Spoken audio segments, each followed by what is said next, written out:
Yo, what is up, everybody? Can you guys hear me? Can you guys hear our Mic buddy check, Young mic Gun over check. here? Yeah, mic check one, two. Mic check 1, 2. I love my favorite part of any stream is just that like first part of it where it's almost like is this thing on kind of vibes. Right. Like I don't I feel like you always come in and like know that your shit just like is gonna work, and I've always like Mhm. appreciated just like the confidence of like um going into your streams and seeing like just all you have to do is be like, how are you guys doing today? Like Good me morning. me Yeah. I'm like still so new that I'm like popping in and out of my like video, like Is so this just thing being on? Hello? like 100%. Right. So it's like for me, I'm I'm just excited to have you here, and I'm honestly like babbling a little bit because there was one other thing. Oh no, wait. This is, dude. I bet you Mara fixed the guest thing. Thanks, Fading, for doing that. Nice, Mara. Because I was like, Classic. I was like, oh shit, I didn't fix that one thing. All right, guys, I'm just gonna get into it. I'm She Chris, is like voice. a Yeah, she's a ninja. really Um, but I go by Chris, Voices Chris on social media, etc. This show is called Hell Yes. And Hell Yes in general as a brand. It's all about celebrating the creative process and everyone who's a part of that. On Wednesdays, we listen to unreleased demos, provide constructive criticism, and celebrate new releases as well as a community. And then on Fridays, I get to interview people that I admire, and hopefully you will too. And I know a lot of you tonight do. And because our guest tonight's YoungGun, aka Colt, aka leader of the Turtles, and any other titles you would like nice. to drop in there, or am I good to start I there?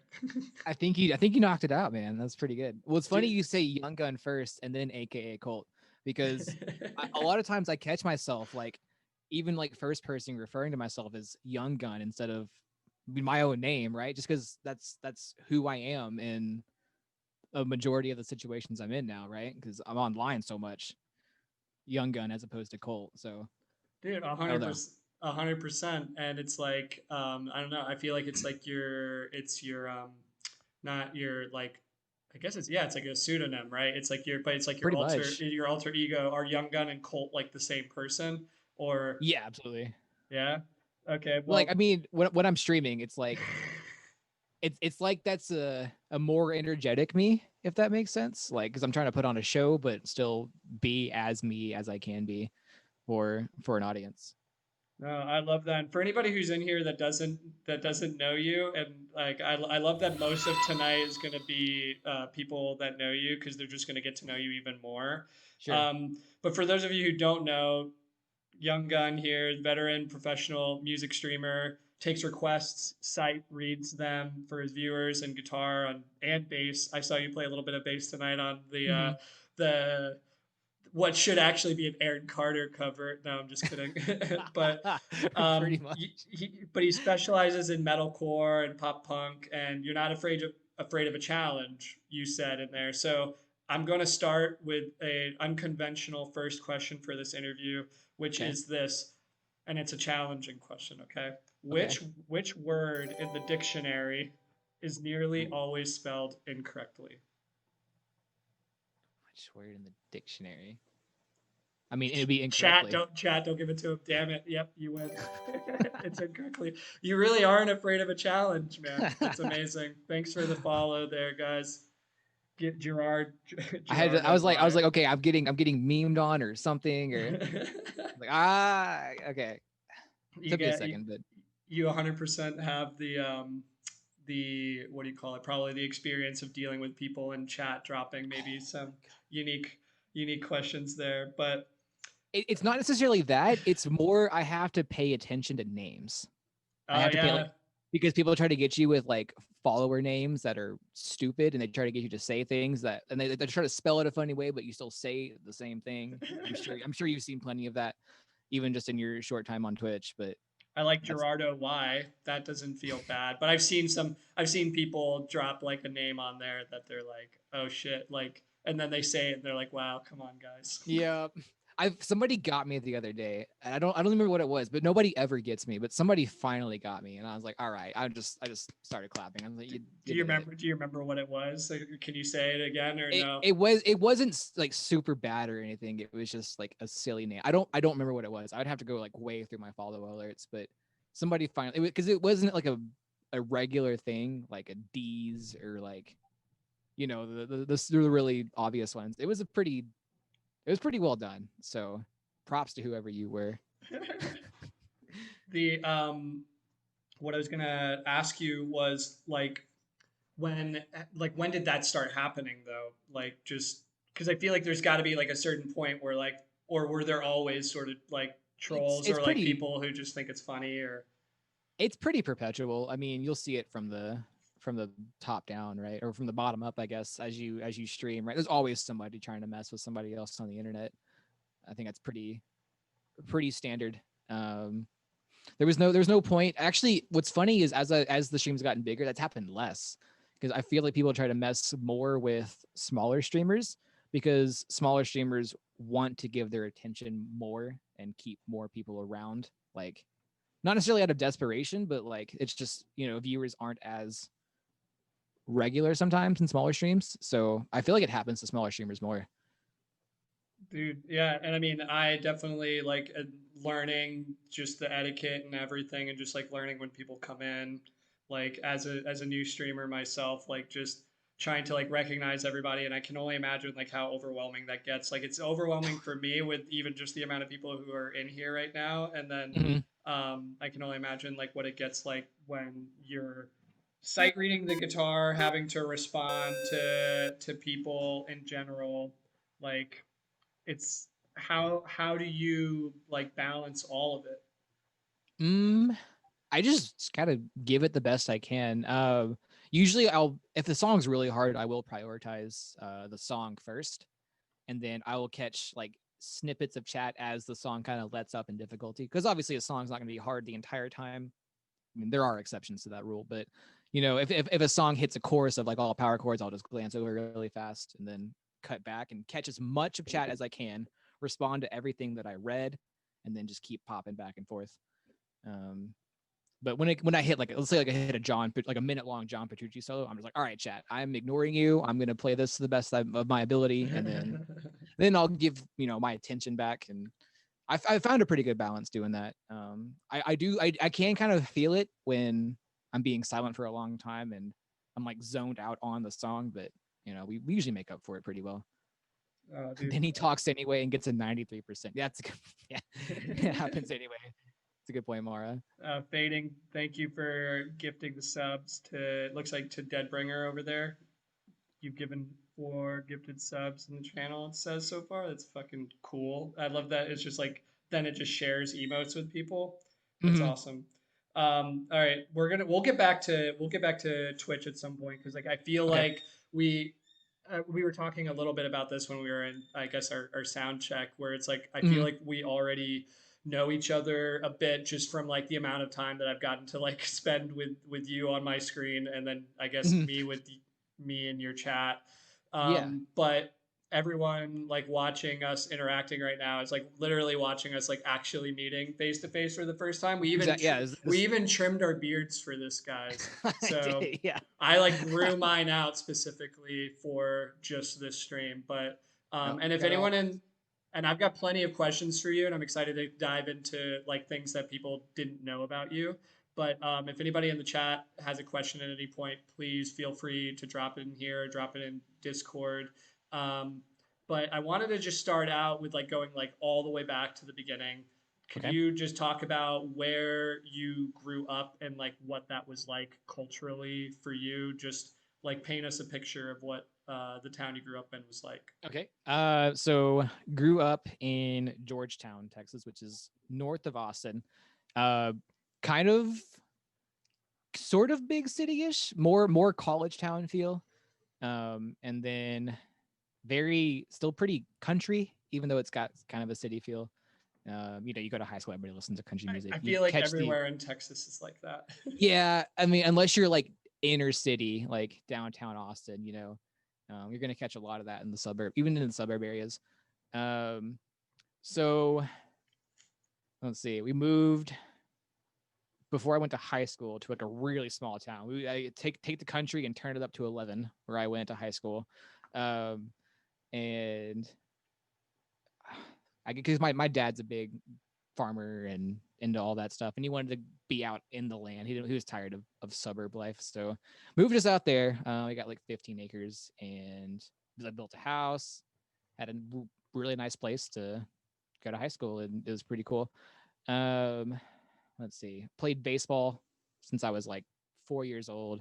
That was such a big part of like everything we did eventually revolved around sports. Um, and didn't really get, I mean, I always loved music. Didn't get into like the rock and metal until high school somehow.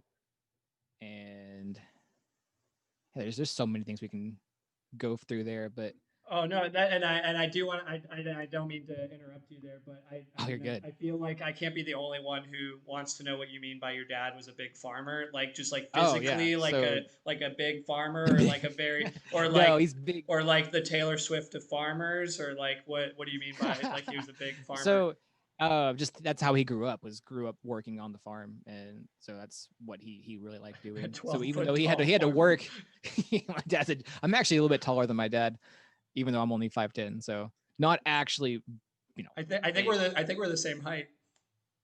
Are you 5'10"? Mm-hmm.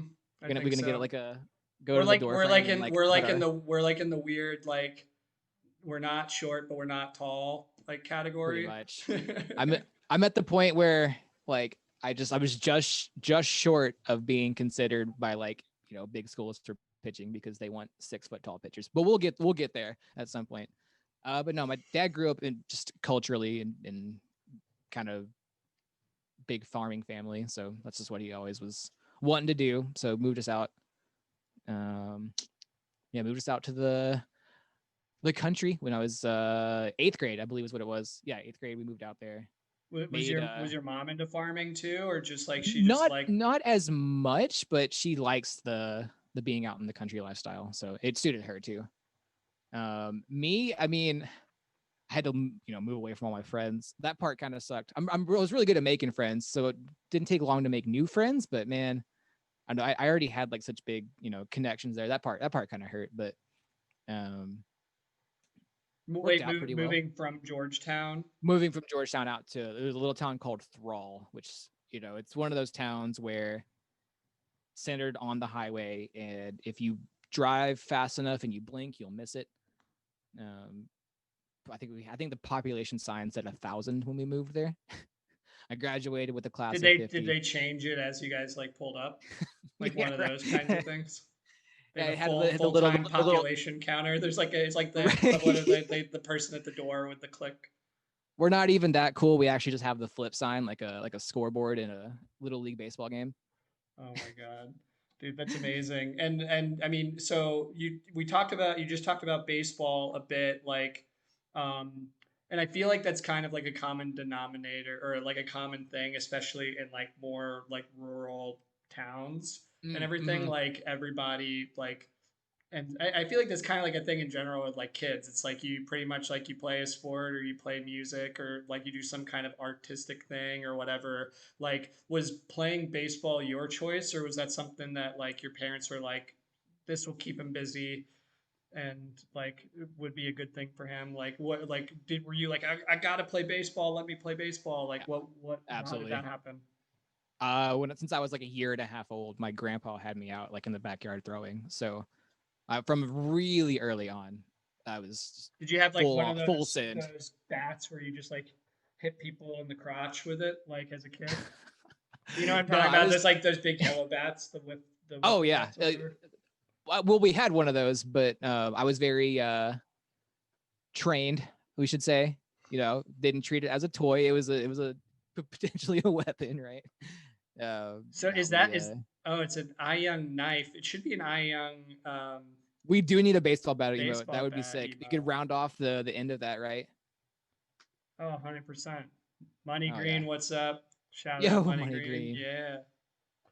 Money Green's a dope DJ on Twitch that you should check out if you want to get educated, especially on like really dope hip hop R&B music. He's Yeah, just I've like, gotten to hang out with him a few times so far. Puts on got a good community, puts on a hell of a show. dude, that's awesome. But yeah, I mean, so but you so you did baseball like young, but like so did you just Mhm. do that all through middle school, high all the school, and all the then way through like seasonal, college? season in, season out. So went to college for mainly to play baseball. I went to a school where technically they can't give you a scholarship because of the division it is, but coaches like to find a way for the players they really want. Um, and so yeah, I pitched since I was 8. Pitching was like my big love. I just the best. There's no feeling like having the game like entirely on your shoulders, right? Because as a pitcher, every play starts with you. So obviously, kind of the most important player on the field in a sense. So I liked the pressure, and I just there's nothing like it because I was really consistent. I was this is gonna I hope this doesn't come off too cocky, but I was kind of one of the best like at what I did. I even got in high school my senior year. I was just the overall like district MVP. So centered a lot of that around pitching. Dude, Um, and where did you so wait, but where did you go to school for that? Southwestern in Georgia, which is actually back in Georgetown. And I actually grew up going to games there when I was little, so it was cool to be able to come back and then Full play there, circle right? kind of moment. Yeah. Dude, that's wild. And then it looks like somebody was asking what your best pitch was. Ooh, man, there's a few that I could certify as the best pitch. I can kind of just walk you through how I pitched. That might be better, Aaron.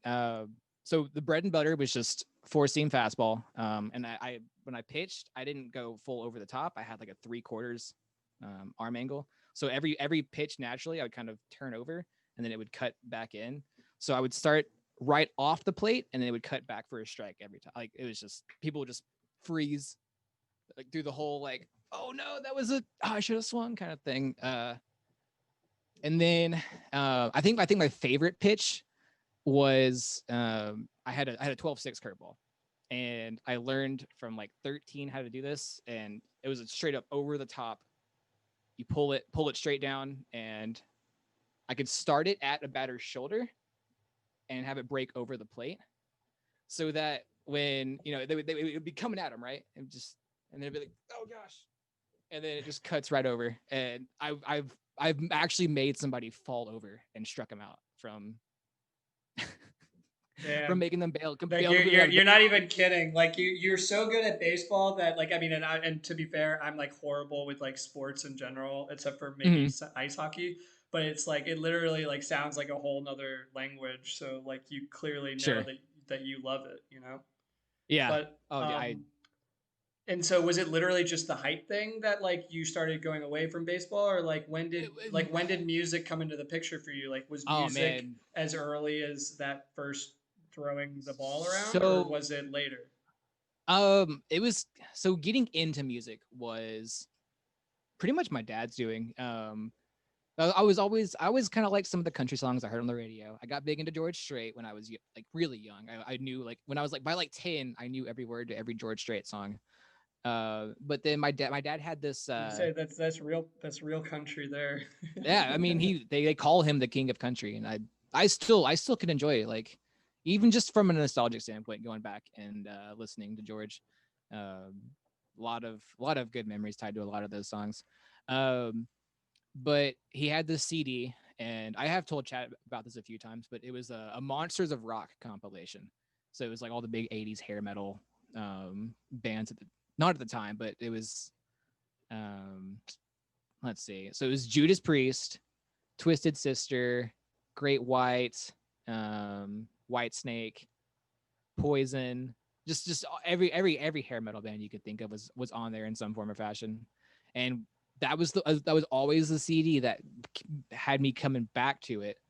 And I was like, my dad was like, "Hey, what do you want to listen to?" And I would just say, "Monsters of Rock," put it in, and I would start learning every word to every song of those, even songs I probably shouldn't have known some of the what the songs are. Like I would be singing these songs. I had no idea what they were about, what they were about, not necessarily things a 10-year-old should be singing. Like cherry pie from Warrant, right? That was on there. Definitely not subjectively, But appropriate, but yeah, a bunch of but kids learned the like I don't oh know. sure, There's like people are listening. There's a lot of songs out there happens that I nowadays feel with like pop, yeah, right? Yeah. 100%.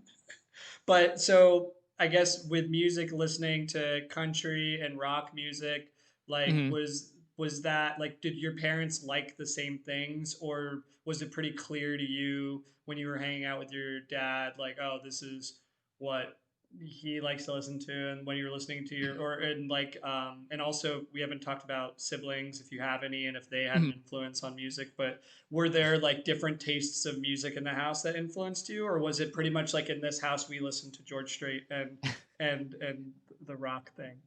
The overlap was definitely on the country music. My mom does like some hair metal, some like Motley Crue and stuff. And when she's in the stream, I'll play her, Motley Crue, Guns N' Roses kind of stuff. But I wouldn't say she's a big like music fan in the same sense that my dad and I were, or are, I should say. I do have one brother. He's the polar opposite of me. So, if anything, because I didn't want to be like him, and it actually pushed me further into what I was getting into, which was the heavier metal and stuff. So, kind of had an influence, but not in the sense you would expect. Yeah, he's almost 3 years younger than me. So actually, it was more, I guess, he didn't want to be like me, so he would always polarized him the other way, right? Um, and yeah, it was definitely more just my dad's taste in music that started it, and then from there it was Metallica, and I don't know how I managed to pick up this vibe, but when I listened to Metallica, I had this idea in my head because of people I'd been around that Metallica was like this evil, like um I don't know how to, but just that there was like it was not good to listen to, right? But I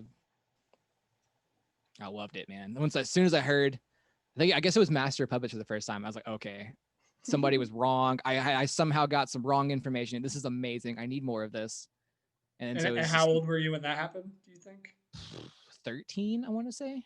I feel like 'Cause that's I about remember I feel like that's about the time that taste starts to be like it's like individual, yeah, I feel that a little bit. Like you almost like sort of like rebel sonically kind against of, like the yeah. thing, and even if it sounds like the same, it's like things that you were like, oh, you shouldn't do. Like you push the boundaries in all every sense of the word as a teenager, and I feel like music Mhm. taste is like one of those things.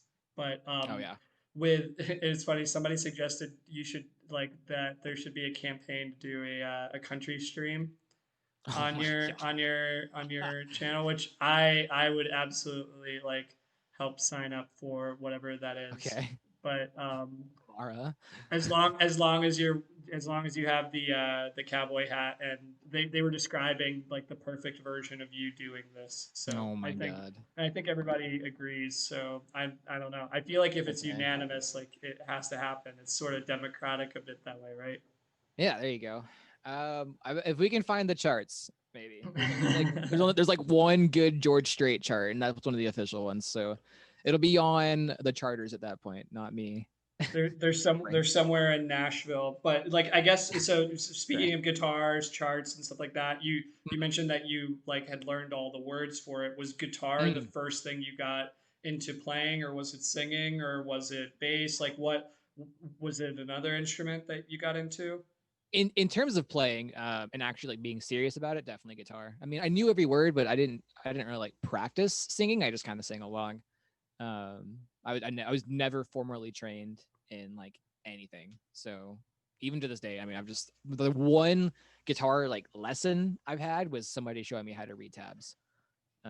So everything else was self taught all the way through. So yeah, guitar was first, and then bass kind of came later. And bass came pretty naturally after just watching somebody finger pick. And I was like, oh, I can just do that and kind of pick that up myself. Um, and so I started guitar when I was 16. So after a couple years of getting into some of these heavier and heavier bands, I was like, yeah, I want to be able to do that. It And this was is by all that while point. you're playing baseball. Right, right, right.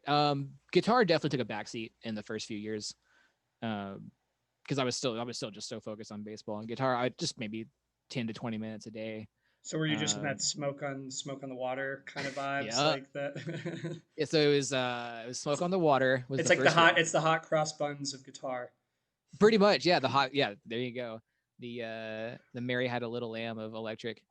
Um, and so yeah, it was the Smoke on the Water riff. It was the Iron Man riff, which you can actually play pretty similarly to Smoke on the Water. So that was a good transition. It was Inner Sandman, just nice and easy. And there's one more big riff, and I think it was I want to say is the Smells Like Teen Spirit, and that actually became the first song I learned all the way through because the solo was nice and easy.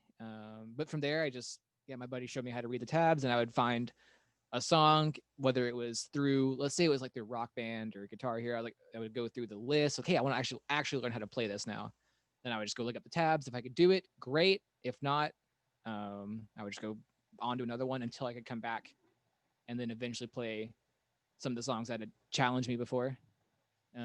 Which is actually advice I give anybody that asks, like, hey, what are some tips? And I say, if you get stuck, go find something else and then come back. You never know what you can pick up learning a different song to help you with certain stuff. Um, yeah, and then from there, when college baseball rolled around, guitar took a backseat. Because when you play baseball, when you play any sport in college, it turns into a job. I mean, practices were like 5 hours a day. Um, and by the time you come home from practice, you're You don't just want to dead, do anything else. You just want to eat. Oh yeah, eat, and then maybe veg out on some Call of Duty or something. I don't know, but I did not have the focus to really try to get better at guitar. So how did Uh, you pick your first guitar then? Because I feel like mm, for some kids, you doing baseball, like, music was like that thing, right? Like they went and they learned the like more classical way. And I feel like whenever right. that happens, it's like there's either like a guitar through the school or something like that. Like how did you Oh decide on like man. what your first guitar was, or was it a gift, or how did that happen? So very first guitar was a loaner guitar, which I actually still have. He never asked for it back. It was a Fender Squire Strat. Um, the action was like an inch off the fretboard, but I made it work. Uh, and my first guitar I owned was a Christmas gift from the parents, and my mom said pick out three in this Guitar Center magazine, and then so I gave her three. She picked the one that was her favorite of the three, and it was let me I see. I think it's in my closet. Hang on, I'll show you. love that. Oh, you have it, dude. We're getting to see it. I wonder, do you and obviously answer when you get back, but do you play it like on stream ever? Look at No, I that. don't. It's not in the best shape. I used to play it some when because Is I actually intonated it to play Architects. is that an Epiphone? Yeah, there you That looks go. like Epiphone. is that the basically it's like the Les Paul Studio like Yeah, yeah, there dope, you go. dude. That's like I probably it's a shouldn't be showing it off classic. too much. Why not? I should ask questions when you're at the Oh, mic and it's all, not. it's all good. I was trying to get back because I'm sponsored by ESP. Oh, fair. Um, but I mean, not because everybody has a starter guitar, right? I mean, you gotta. Just put a sticker with ESP on it. I'm actually gonna do that. I have an all like neon ugly green guitar, and I'm gonna have a chroma key stream. So I am gonna put an ESP sticker on the headstock. So it's a novelty thing. That'll be okay. That'll be a fun stream. That's gonna be coming up soon. um, Dude, I dig it. It said AZZ, which I think is that Aaron says doesn't that's smoke on Aaron. the water increase your subs. Yeah, that was a good one. We'll get to that story in a bit. That was a funny. It was just like a little Twitch glitch, and somebody was like, "Play Smoke on the Water. It'll reset your sub count back." And I played it, and it fixed everything. It was funny. Dude, that's Um, amazing. oh But yeah, it was great. so you're balancing guitar, you're playing baseball. In general, I feel like when you're a teenager and then going into college, like that's like a time full of like figuring out who you are, right? And you probably don't. You're probably so busy that you don't even know that that's what you're doing in the moment. So like, what was I guess like when like did you start playing, did you ever play in bands and stuff like that, or like because obviously it seems like baseball kept you super busy for most of the time. Like did bands ever become a thing in your head, or was it like literally like I do this for, this is like my hobby and like a thing I do for fun? Yeah, it was pretty much always a hobby until I started streaming. Just because I never really had time between baseball and school. I would go to shows, but I never had time to dedicate, nor did I really like kind of want to be in a band at that point. Now, I mean, that's a completely different story nowadays. But it just, I just like going to shows. I never thought I could be in a spot where that was possible, even in terms of just being good enough. So I mean, it's wild. I feel like you're better than most of the guitarists that I know in like any band. So, but I guess that's the other thing I was going to ask you is like, do you ever write like your own material on guitar, or is I it a am gonna lot of? start soon. I'm working on getting better with recording software because it's a brand new area for me. And then just going at it.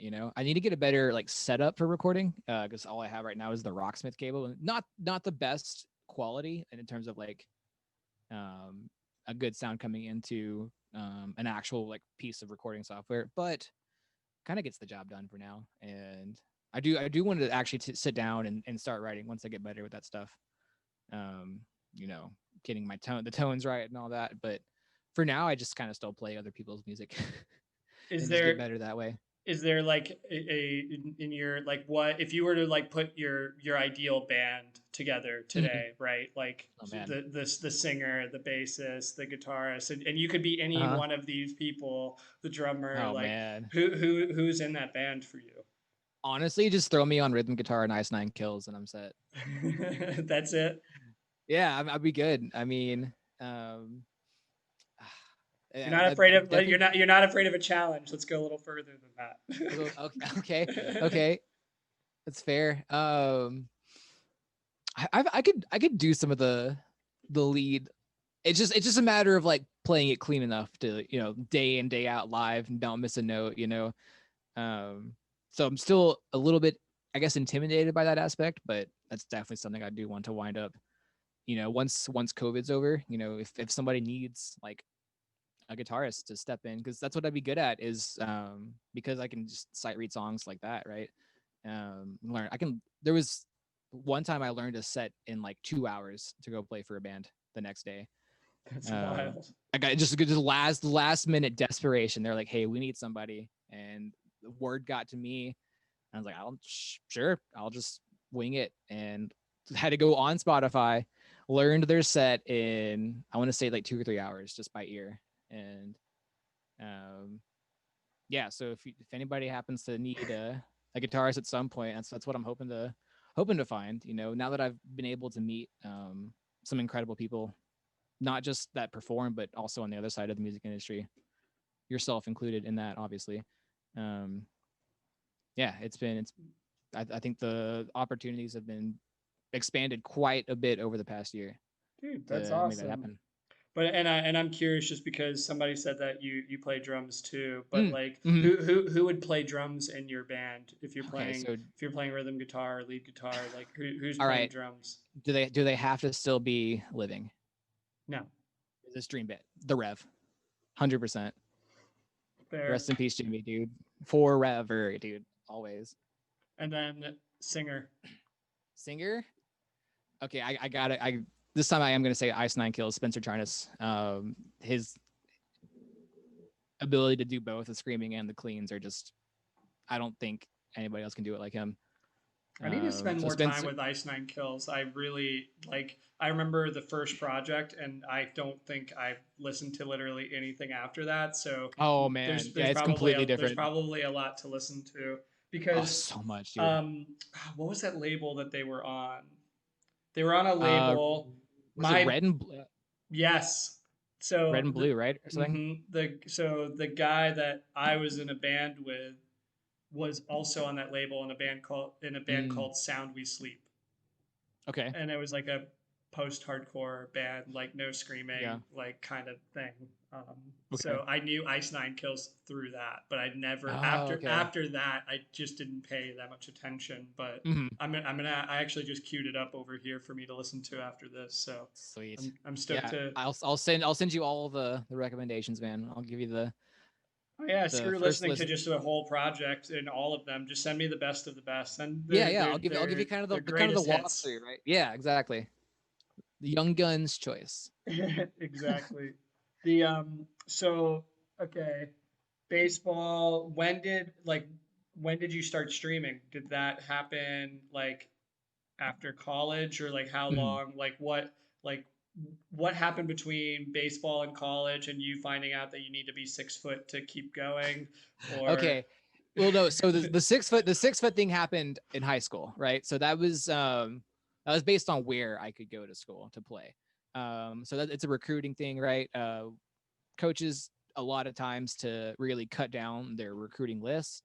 Um, if they don't see the 6 foot in um, that height column for pitchers, they just next because being tall couldn't you offers. have lied to them though? Like couldn't you just like I wish, man. gotten some like weird.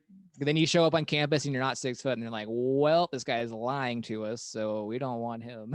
Yeah, well, I mean, It's but just, how much they pay baseball players? Like, couldn't you I got know. like some like surgery on the low that like made your forehead like 2 inches taller, I'll or just like wear heels to practice. your feet like really weird? Like, I I, don't know. I sometimes I wish, man, but I mean, I'm glad it all worked out the way it did. But it just pitching as a taller pitcher, right? So when you throw, you're throwing from a higher angle downward, which automatically moving further on the vertical plane makes that ball harder to hit.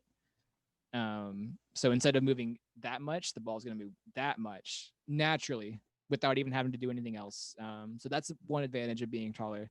The other is that obviously the taller you are, the longer your legs are, the more you reach out towards the plate, the closer you are to the plate when you let go of the ball.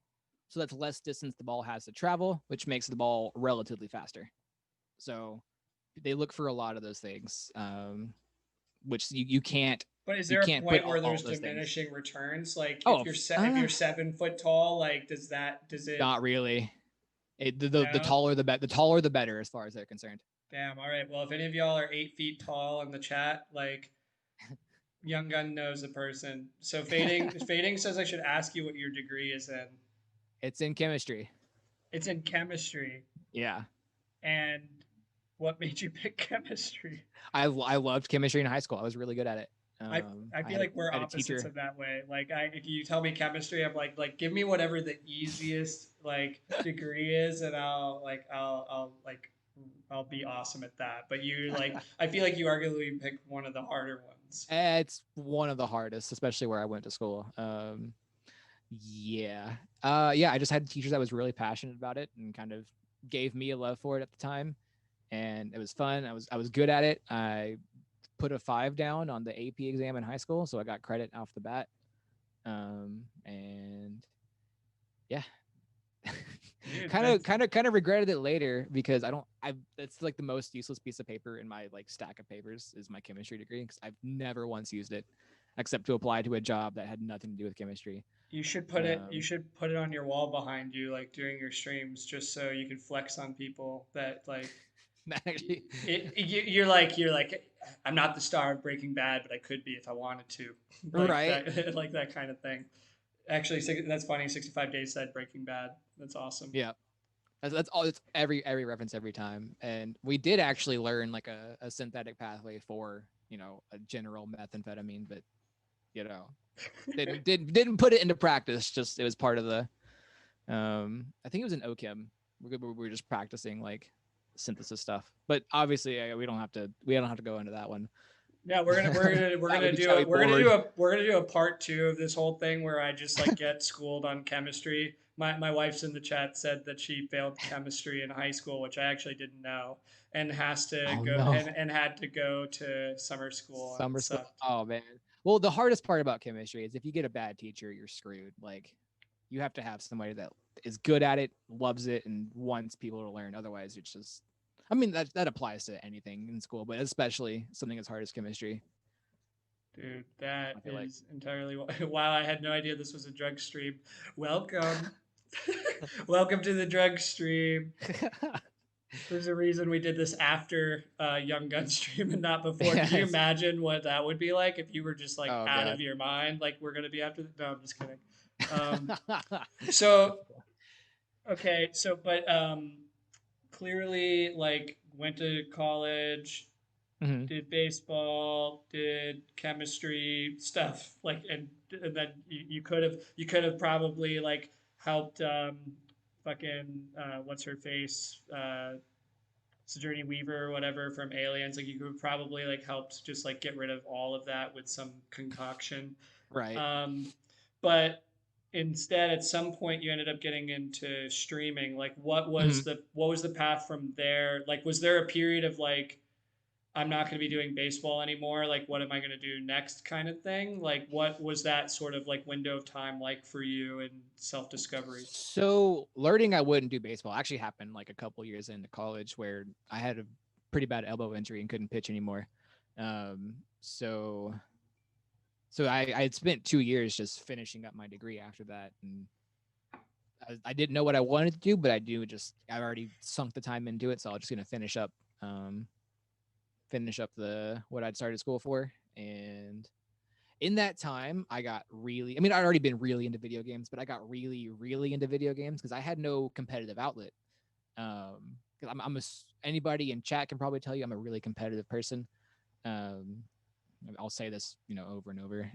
And the game I got into at that point in time was League of Legends, Mm. and I spent hours and hours and hours a day when I wasn't studying, and then just wound up not studying anyway.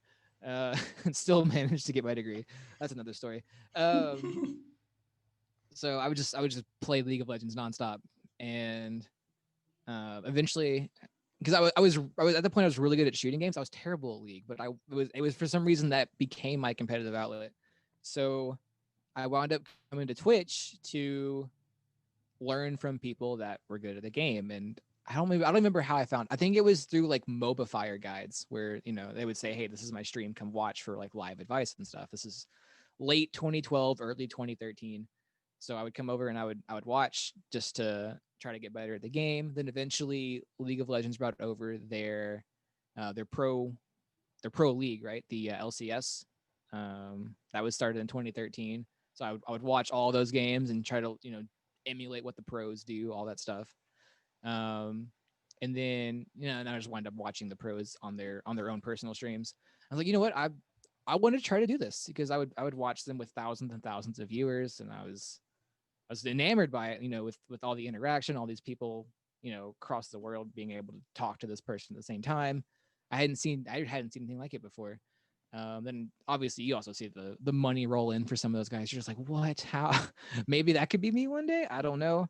Um, and so I was like, okay, I want to do the streaming thing, but what do I do? I was terrible at League of Legends, relative to the big dogs anyway. I knew I wouldn't be able to find an audience there. So I was like, what can I do? And at that point, this was when I figured out I wanted to at least try to start streaming. I had just gotten into Rocksmith.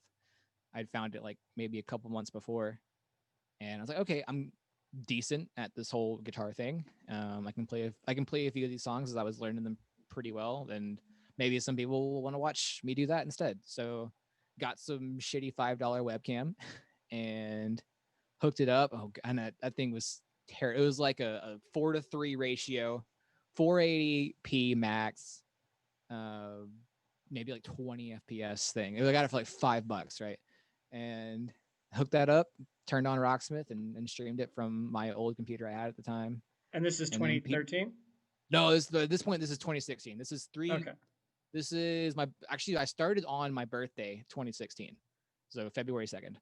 Um, and the first stream, I wasn't expecting anybody. The first stream, somebody came by and said, "Hey, you're cool. I'm gonna follow you and watch you." And very slowly started building from there. 3 viewers, 4 viewers, 5 viewers average. And little did I know it, I was actually one of the first to really start streaming Rocksmith pretty regularly. There was kind of a community on Twitch, but nothing like we have now. Um, Yeah, people when and people think about Twitch, they still think gaming. They don't really think music. And Rocksmith had the unique thing, kind of like Guitar Hero or any of those things, where it was sort of like a right, hybrid. But Rocksmith especially was like, really music. yeah, exactly. I'm sitting there obviously really playing the songs, and I had just found all the custom charts and stuff too, so I was able to start like taking requests from people, and I was so bad at it. People would request all these crazy songs that I was still learning how to play the game, so I couldn't do it, but I definitely that's what pushed me to keep getting better at that, was so I could play those songs as people started requesting them. And we're pretty much there now at this point. I'd say there's still a lot of work left to do, but um yeah. So I actually, there's somewhere in my room, I think, unless my mom got rid of it at some point and she wouldn't have known this, but there's a spiral notebook that I used to take requests on, in pen and paper somewhere in there. Um, so before we had like this automatic system that you see in chat, and it was me. I'd show chat the spiral notebook. I'd cross out the next request and I'd write the next one Dude, down. you gotta make that into a piece of merch. That'd be dope. Like just Yeah, like that'd be so cool. a shirt or something. I would 100% wear it. I think that's cool. And what a story about like progress and like just diving into something like head first to Yeah, learn that's to what I learn about did. it. Because a lot of people nowadays, they'll start watching Rocksmith streams and that's how they get into doing it themselves. I didn't know it was a thing. I just said I want to do this and I did it. And then after that I learned there's already a sort of established community, and then I kind of started working into that and made some good friends. A couple of really big at the time raids early on really helped kind of me start building my audience. There was a streamer named Ultranova raided me with like 50 people. I was freaking out. And I was like, "Oh my god!" Because I never had a raid like that before, and that I still remember that raid. That's what started really more of a snowball. Then I was off and on for the next couple of years after that. As time permitted, because I didn't have a set schedule, and as work permitted, right? Because at that point in time, I was trying to find something to do. I was at that point I was not feeling the chemistry anymore, quite literally. Um, and I got a job offer as a case manager in a foster care agency. A, Of all a, things, a case manager in a foster care care agency. agency, like a placing, like a so the other side of CPS, right, where you find homes for the kids. Uh, so had a chemistry degree, wound up working in social work. Uh, How long did you do that? about a year. Um, so did that about a year. Realized I couldn't. It was not for me. I'm a very like empathetic person, and so just having stories on stories stacked on me of all these not awesome things happening to kids, I couldn't deal with it anymore. Like I don't have a lot of, I guess I'd call it emotional energy as it is, like because I'm so empathetic. I give a lot and quickly, so I couldn't do it anymore. Um, then I started going into, I stopped that to start doing nursing school. But in that whole process, the stream had also really started taking off. This was about 2 years ago now. So wound up finishing my prereqs for nursing school. But as I finished the prereqs for nursing school, everything's like hitting its stride in terms of the stream. It's more and more people every day. Numbers keep building up and building up, and so I stopped. The last class I took it was actually last fall, and it was actually a communications class. So I got to talk about my own stream and stuff. Like, yeah, I actually talk to people for a living. So, um, yeah, You're like, what am I but learning here? yeah, right. I mean, I did learn some stuff, but uh, at that point, I realized like, hey, this stream is really could be something. And I was like, you know what? I just finished the prereqs, so that's like a solid. If there was ever a good stopping point and to try to jump off and chase a dream, that was it, because those prereqs would last for good like 5 years, I think it was, if I wanted to then go and apply to the full on nursing school. So I was like, you know what? I'm just gonna go for it. And I went full send on the stream, set my, you know, 6 hours a day, 6 days a week schedule. And I think yeah, so that winter I set that schedule, and then by May I was partnered. So it would be like a 5 month grind, like 5 months of full on grind. Like I'm day in, day out going for it. And yeah, there it That's is. There wild, it man. is. And the part was the partner requirements the same as they are now, or is Mm-hmm. it Yep. different? That's awesome. And then, So it's yeah. but I mean that's pretty crazy because it's like, you clearly had to like make a choice there Mm-hmm. of, do I sort of pursue this thing? Like, being a professional streamer and like, I feel like it's a lot of people's like favorite job, would be like a dream job for a lot of people who might be Yeah. watching, or, and actually it looks like Pancake says that you got them into Rocksmith, which is really dope. So, I mean, it's one of those things where it's like, and somebody said that you giving back and seeing people's reactions to your raids, like, that's got to feel really good for you, like having put in all of that work and all of that time. So it looked Yeah. like the growth was pretty just like gradual for a while. And then when you really focused on it and put like a lot of like your focus and intention behind it, so that was the point where it really like sort Yeah. of like went up from there. Right. There actually, and Deadbreaker brings up a good point. There was the Great Winter Stop of 2019, and that involves, being depressed about a girl, but you know, it be like that sometimes Wait, as what is the Great Winter Stop of the 20. 2019? So about like early December, right? Actually, after I finished that class, had a kind of a relatively like, I guess, emotionally traumatic, like not a very good breakup experience. And I was just down in the dumps. I didn't want to do anything, see anybody. Um, Guys, this is I just about to be an episode of The Bachelor, so please, if you haven't been paying attention, if you've just been lurking, tune in now because you'll regret it later. that's it. keep Nah, keep and go- I keep just going. I'm you sorry. going. All right. No, I just I wasn't feeling like doing anything. I was just out of it.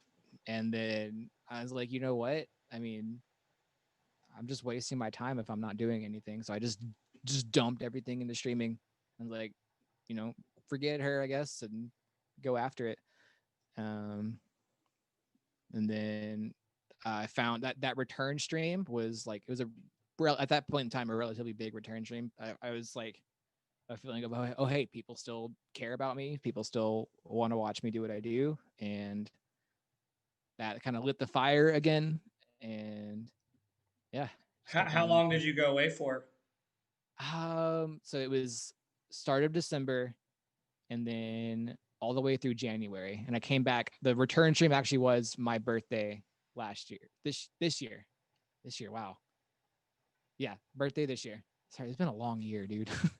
Dude, no, I mean it's been a long year for everybody, but I mean that's pretty amazing. So a lot of your community had built sometime last year, and then you came back to it this year and just kept Yeah. growing after Mhm. like being away for, it sounds like, 2 months. About 2 months, yeah. Dude, I mean that's wild because everything I hear about streaming is like if you're not consistent with it and like that's sort of just like, you're just disconnected from Hmm. everybody and everything, and it sort of throws everybody's schedule for a loop, including yours. But I get it, going through something emotional like that has to take its toll. Yeah. So I mean, how do you I guess we're actually going to get into your schedule, but like I Cool. recently like watched your stream like where it like felt like you didn't sleep for 2 days. But like how do you decide on the stream schedule that you have? And like I noticed that you strike like a good balance of like Hmm. polling the community and like choosing like what you guys are going to do, but like how do you also um, like how do you pick like, oh, I'm gonna do this? Like how do you switch it up? Because it's got to, at a certain point, I feel like it's, you got to make it exciting for you too, right? So I'm Hmm. just curious how you switch that up. So the initial idea was I realized I had way more European viewers than I thought I did. So I was like, okay, how can I catch both the North American audience that I already had with more of the EU audience that I didn't realize I had? And so that was start in the morning as EU people were getting home. And then the majority of my audience are about my age or a bit older than me. So they're always at work, which actually that same time works out nicely for people, in their work day for North America. So started just decided on 10:30. I was like, you know what, that's about that's 5:30 Central Europe time, 4:30 UK. So an hour in, UK is getting home from work, and just trying to balance it around being that spot for entertaining. And then I was also, I mean, because in making a schedule, you got to look at. I don't like using the word competition because they're all my friends too, right? But your competition in streaming, and so a few people that I would compete for numbers wise would start later in the afternoon. So I was like, okay, how can I, separate myself from that and not, avoid as much competition as possible. So basically, so everybody benefits. Um, so tried to start after Matt Hafey was done because Matt's, the king, right? You don't want to compete with the king.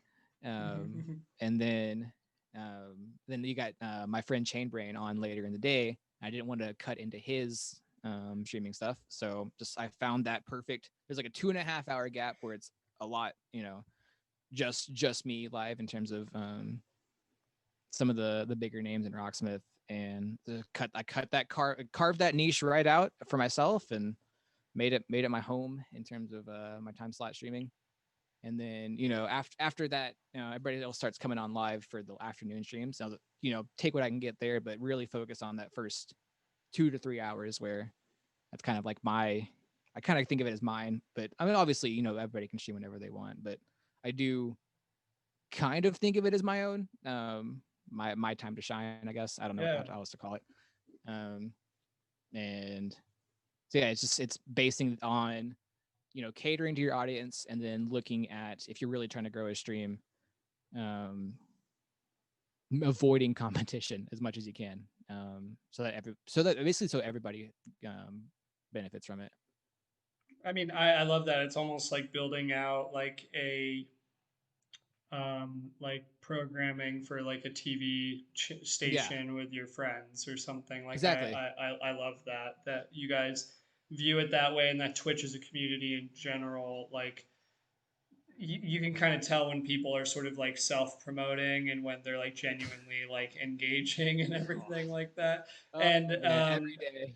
but I feel like it's like that's like across the board because again, everybody wants to have the job that you're having, and everybody Mm-hmm. gets into streaming for different reasons. Like for me, and I stream at night because I work like a 9 to 5 doing A&R at a record label. I'm like working on records. Some of them, thankfully, you've like played on your Yeah. stream, and Uh-huh. like getting to do that is awesome. But like the thing I've missed the most through quarantine, and I think a lot of people came to Twitch, right, is Mm-hmm. that sense of community. So I'm just curious, like, when did like Discord and just like your current like relationship with your community like really start? Because I feel like there's a point where you're like, okay, I got to figure out how to like make this thing like Mm. the Rocksmith thing look and sound great and everything, and then maybe I'll think about community later. Some people are like, I really just want to get like a bunch of followers, and then I'll make it good. And then there's obviously a hybrid, which I've seen you like. I got to watch your stream go from like what it was, which was already great, to even better Mm-hmm. with like what you've been able to do with programming lights and everything Mm-hmm. like that. So it's cool to see that like investment as a follower and as a fan of yours really play out. So I'm just curious what you view your role as in the community that you've built. Mm. In some aspects, I'm kind of just like I view a lot of it as. you would kind of a tour setup, right? So you have a tour manager, you have like people that help run the show, and then I'm just the guy up on stage playing guitar. I have a lot of help from the mods that help me stay organized, stay on top of things. Shout out to the mods. Fading saved Shout my out to the ass today. mods, yeah, who help me, whether it's like announcing in Discord that I'm live or with ideas, with keeping people in line when we get some people acting out. And I don't even, sometimes I can't even read chat fast enough to watch somebody just get bopped. Like, Yeah, I was having um, fun with one of your trolls because I thought we were joking, and I was like, oh shit. oh yeah, I vaguely remember that. What was the situation? Do you remember? I think was that yesterday or the day before, and it was like I don't know. The guy said something, and I just like reacted to it. I don't remember exactly what it was. I, I I I just remember you doing that. I don't remember the situation, but no, I totally remember that.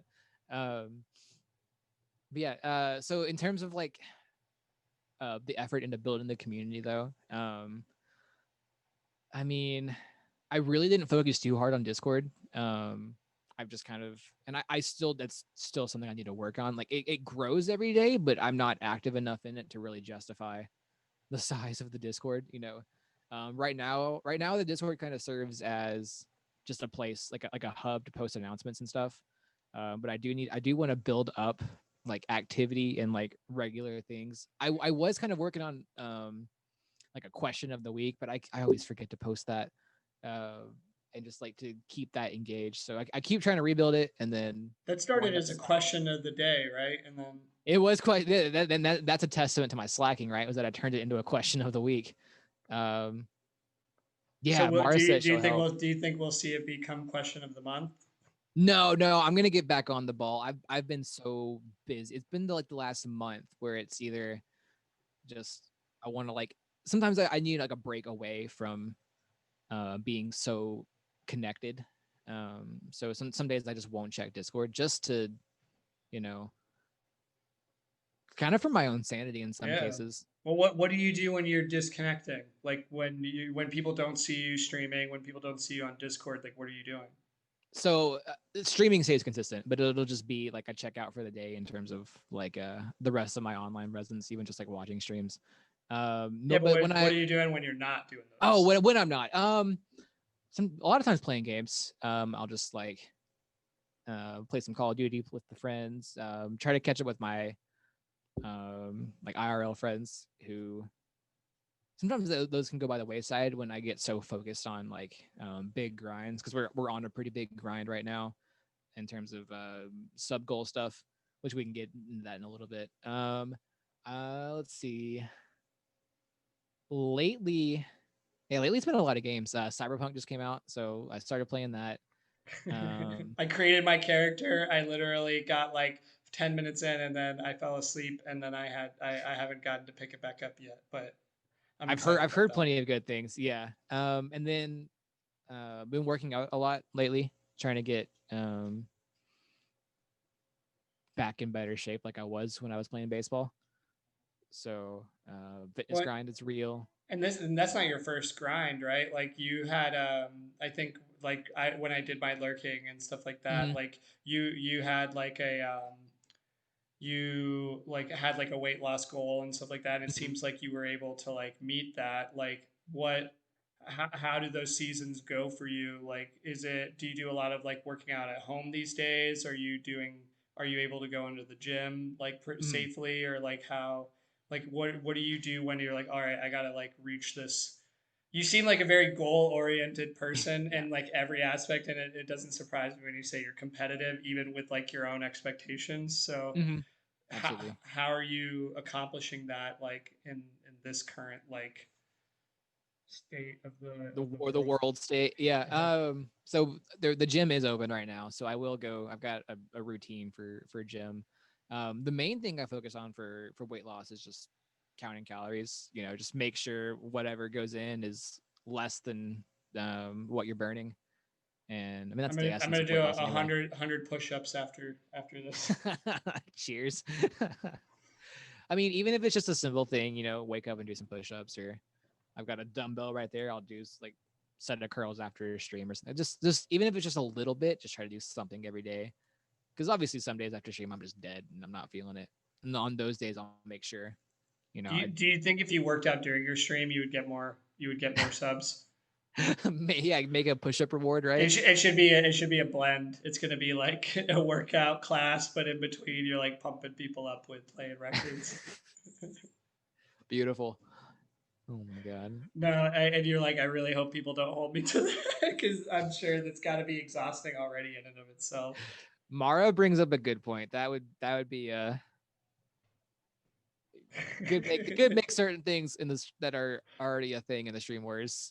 We won't get too much into that, but Fair. I feel that, man. But the what I wanted to figure out is like, and it's funny you already answered this because a big base of Twitch like in general is in the U.S. But mm-hmm, I noticed right away when I got into your stream that like you have a dedicated following like ex-US. So mm-hmm.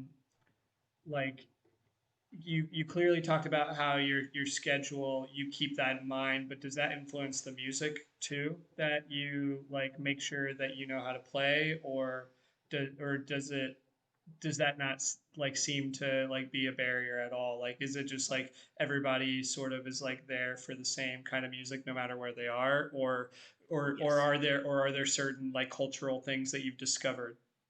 It's very, very stereotypically. A lot of people that come in and say they are Finnish, Swedish, Danish, or I'm trying to think of the other one of the just Scandinavian in general. I forgot the last one. Whatever. Norwegian. There you go. Norwegian. I figured it out. But a lot of the Scandinavian people will request like mellow death and just like a general heavier metal, like just general melody based metal, and totally a thing. It's pretty funny. And then other than that, there is no real cultural connection I've learned other than, especially the Finnish metal is a, I don't know, they love it and they gotta have it. And anytime I'm playing something that is Finnish or Swedish, usually they'll just there's a big time like national music pride for them. Like, oh my god, Swedish metal, yeah, just so I do love seeing that from them because they are big time metalheads over there. Cyclid says that they take the title as the Dutch. Oh, the Dut. Oh yeah, Aaron's got a point. Yeah, so Australians do love their Aussie core. Um, yeah, this is true. So Australians will always request. I mean, that's not always, but Aaron will throw down on North Lane, on Polaris, um, on those guys.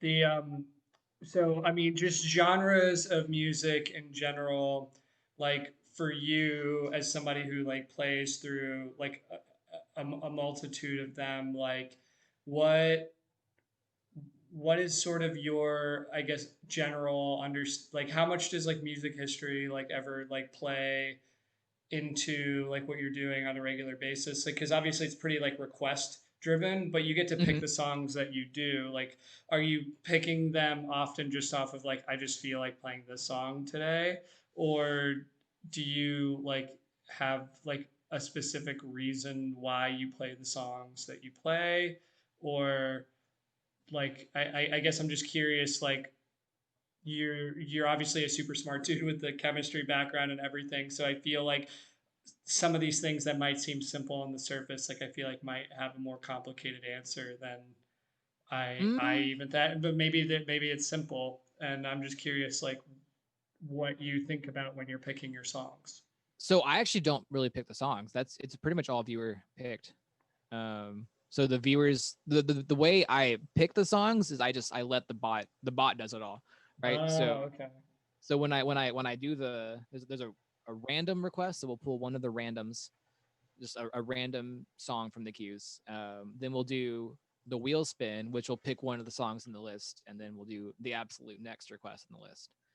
So we call that cycle just the random, the wheel, the next, and yeah. So I actually don't pick a lot of the songs.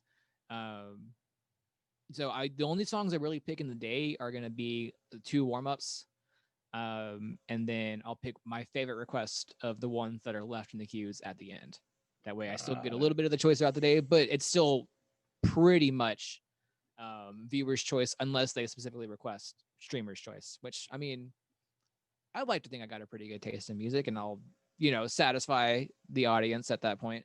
But usually for the warm ups, what I try to pick is just like something high energy, something that I'm familiar with and can I can get into, and then audience can follow suit with the energy in chat, and then a nice positive feedback loop to start the stream in terms of energy, and then you know, and then they base requests off of that from there usually, and that's kind of the general plan, the mode of attack for starting a stream.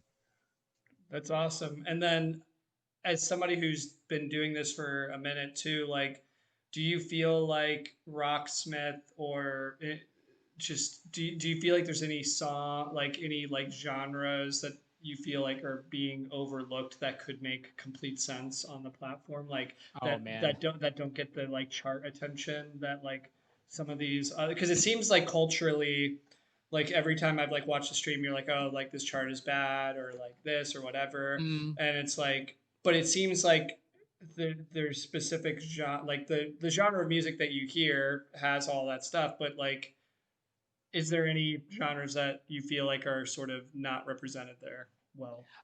definitely used to be all the stuff I love to play, metalcore, post-hardcore. But I have found people that do make the charts that have been helping me out and making those for me, and allowing me to play a lot of the stuff that I couldn't before because there just wasn't an area for it. So over the last year, that's definitely changed. Used to be the case though. There was just not nearly enough of it. Surprisingly, a lot of 80s stuff has really bad charts. Like because it's a broader audience, I would say, and then the people that try to chart, there's a bigger pool of people that try to chart, and in a bigger pool of people, you're gonna have more people that aren't good at it, and we're left with some subpar charts there. Yeah, that I So Want Candy chart wasn't that great tonight, was it? no, You were pretty much just playing like just a rhythm of like you just the, could have. the the root note, yeah. And I was like, man, I don't know. Well, that one wasn't that fun, but it's like that sometimes. And either my strategy when something like that happens is either I try to make it as fun as possible, or I try to like emphasize the look dead as possible and just like show them I'm bored. I don't know.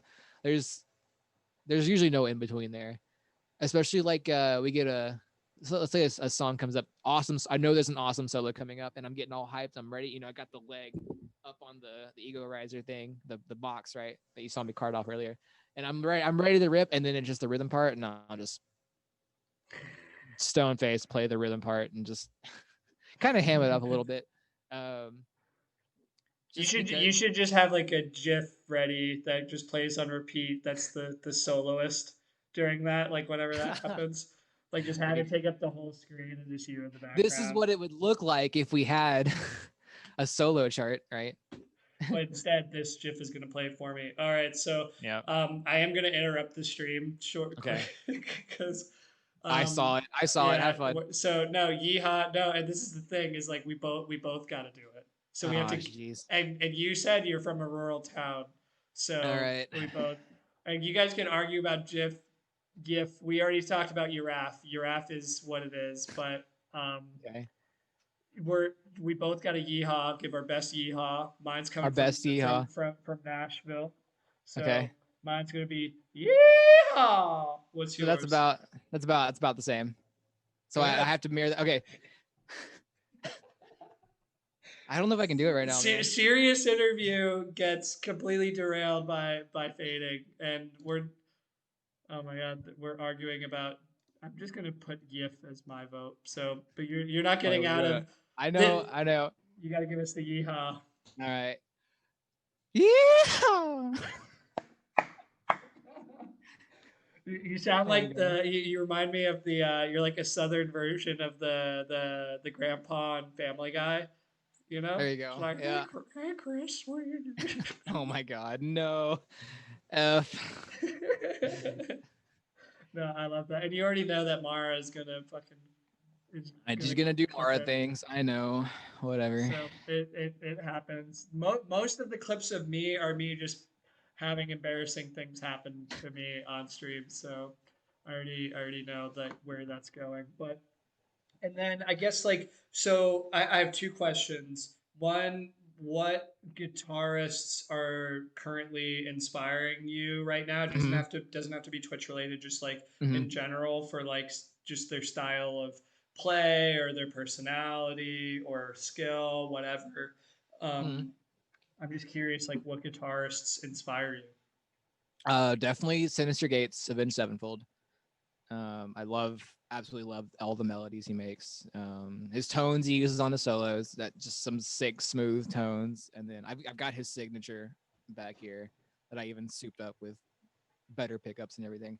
And then honestly, one is Twitch related. One is lately, getting to watch him play, and that's Neil from a Nader member. Mm, Because one thing I've really learned watching him is that my rhythm playing is really lacking in terms of like just being able to watch how crisp he is and how sharp he is with his palm mutes and stuff.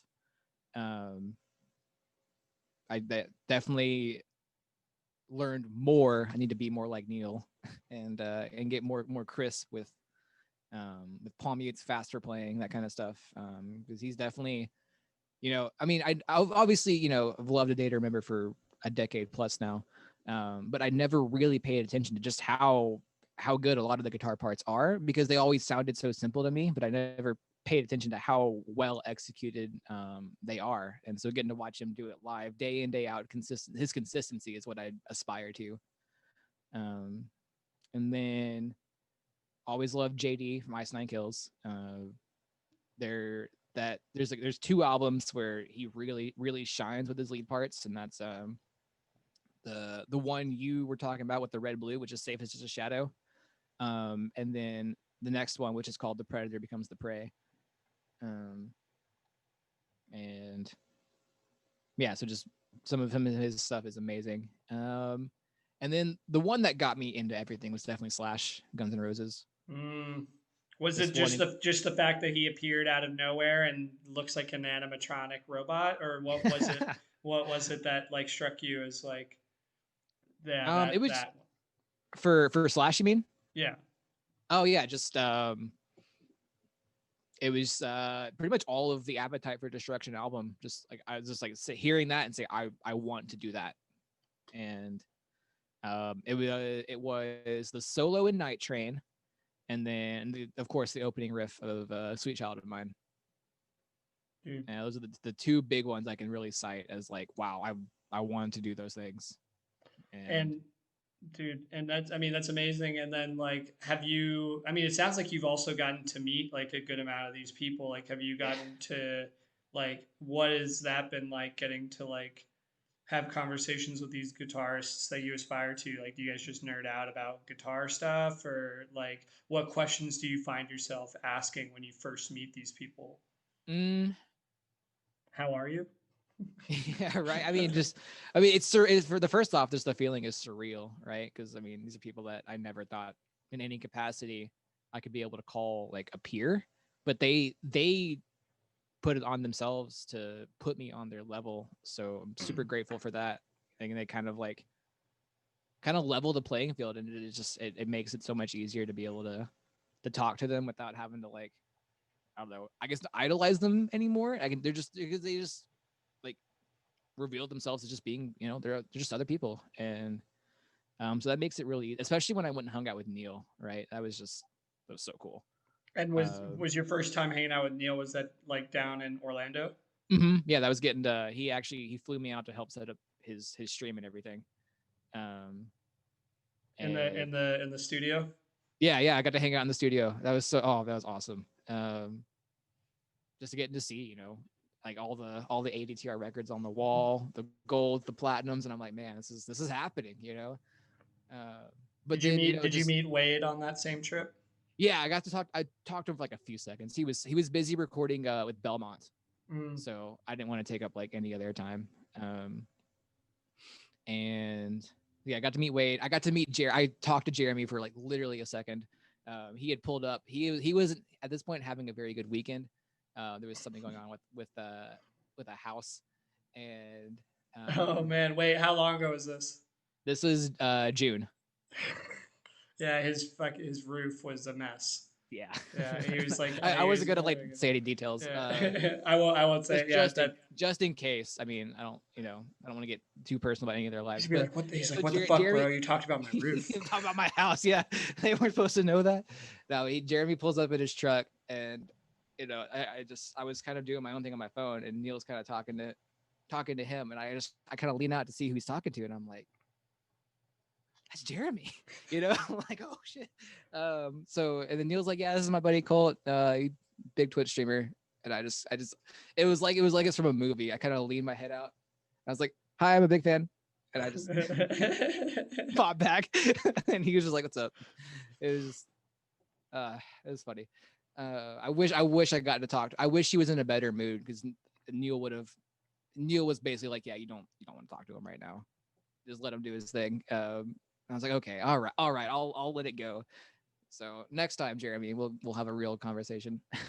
Oh, dude, yeah, and I mean it's funny because like, um, so the guy I started with at Atlantic signed Paramore and Shine Mhm. Down, and then Oh man, same management for Paramore manages A Day to Remember, and right. when everything was going down with Victory and all of that, they Mm-hmm. Steve was like, "What do you think about like A Day to Remember? Like, do you think they got like more like great music in them?" I was like, absolutely. Like those dudes are amazing. And as like a kid growing up in the South Florida like pop punk scene, like I was Right. like, that would be amazing. And he's like, you know, I don't have the knowledge about this band like that you do. Like, would you help? Like that's how I got involved with them. That's But so then cool. it Yeah. was like, so the first record I got to work on was like You're Welcome, and obviously that's been like marred with like a bunch of drama I around it. yeah. But Yeah. like you got to hear some of it, and I'm really proud of what that's become. But at the same time, it's like the same thing. It's like it's hard to not fan over these Right. people that you just Oh, like absolutely. admire and stuff. But it's I guess that leads me to a question of like, is there like has there been anybody in your life that you've met that's just like made you like really like starstruck? Mm, so I got to meet Phil Anselmo from Pantera. Mm. That was, but I mean, I totally like, I just kind of owned the moment and made it work. I actually I told this story on stream today, but I'll tell it again. So this is late 2016. At this point, I was doing some volunteering, helping set up shows here in Austin at some of the metal venues we have.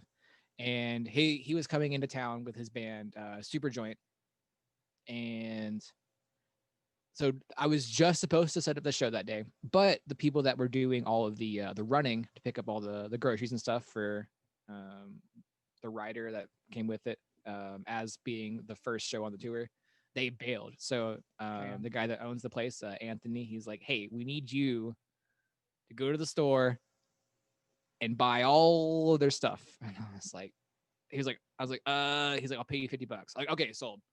I'm gone. So it was like a $400 grocery bill, whatever. He hands me the money to pay for it. And I was like, I was racing around our grocery store HEB trying to find everything, just hoping I did everything right. And I never got a phone call about it. So I guess I did it right.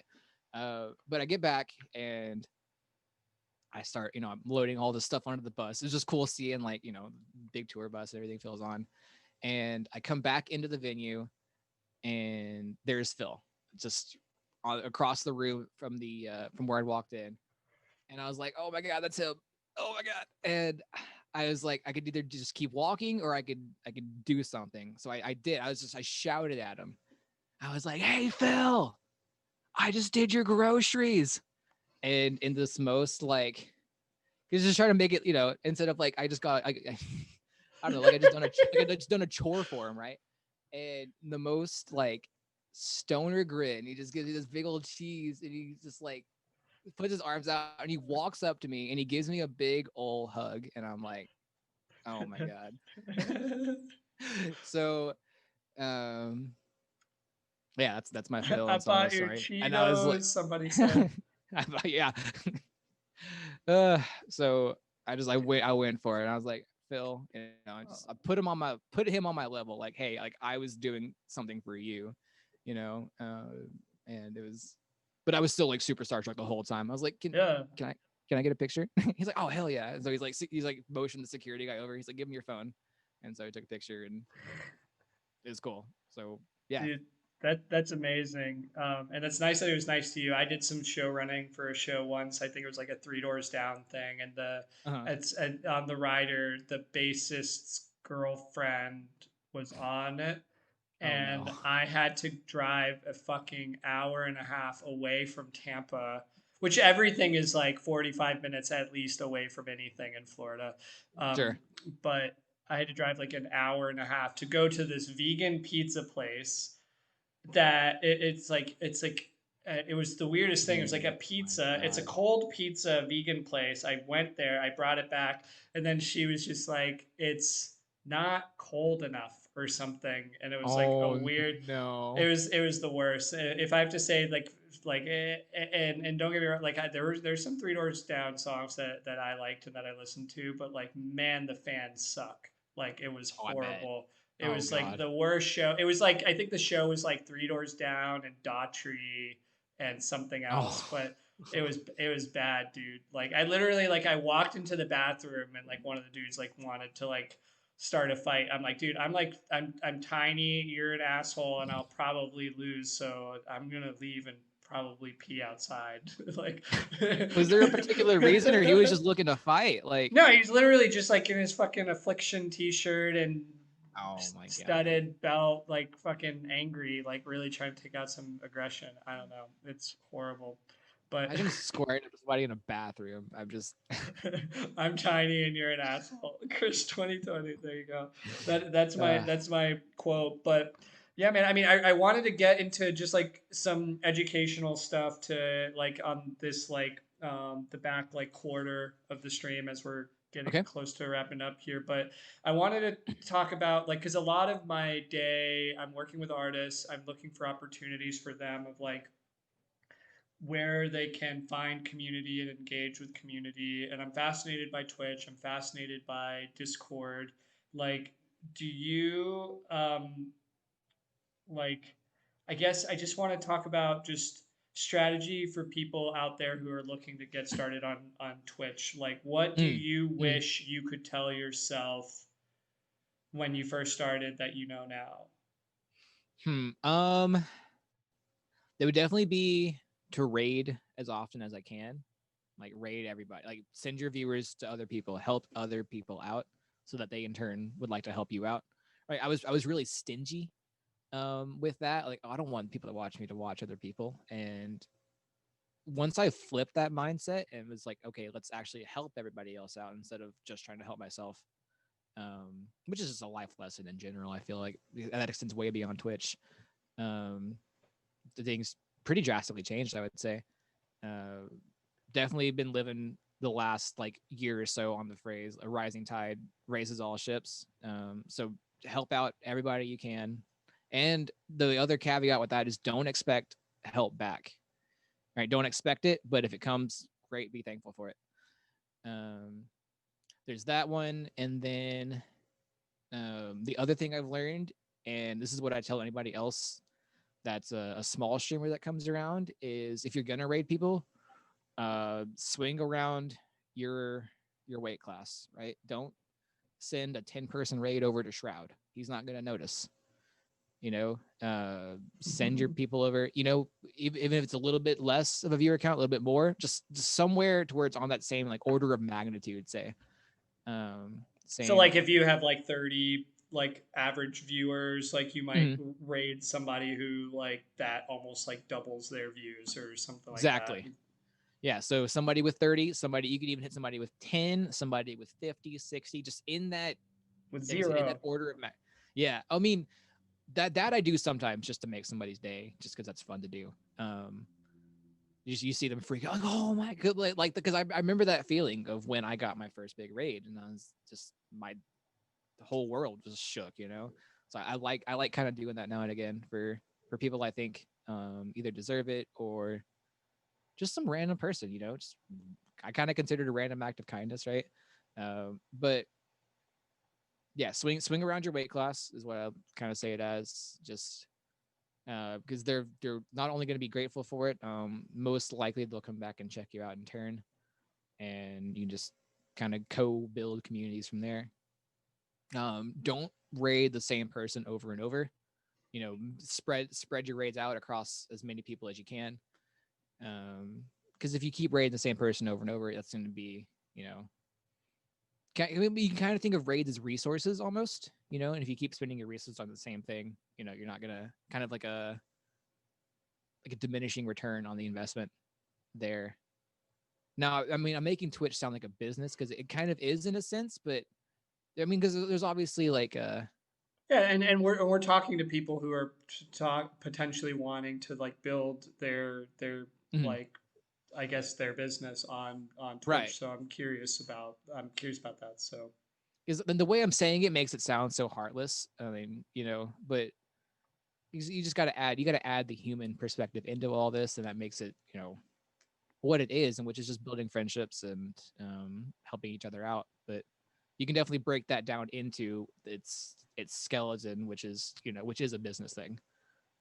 Um, so I love that. anytime I'm on Twitch, I do consider it as working.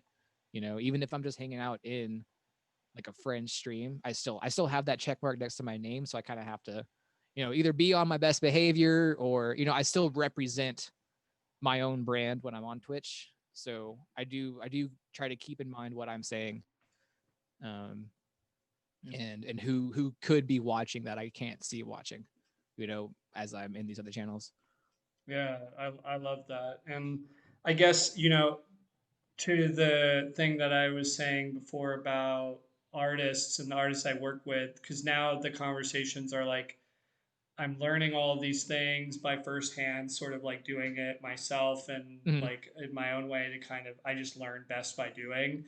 But I honestly, I started doing this because I wanted to kind of teach the artists I work with how to do it, like especially the ones Yeah. that are like, oh, that's like too difficult, or like I can't do that, like it's Hmm. too daunting, or over. That's just another platform.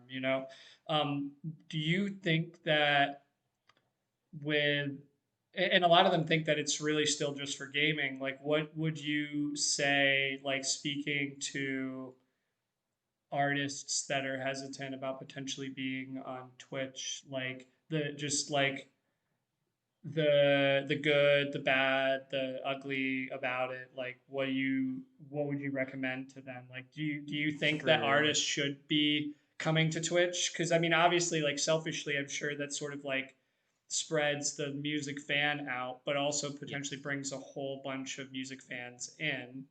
Hmm. What do Yeah, and you what then do you think of that?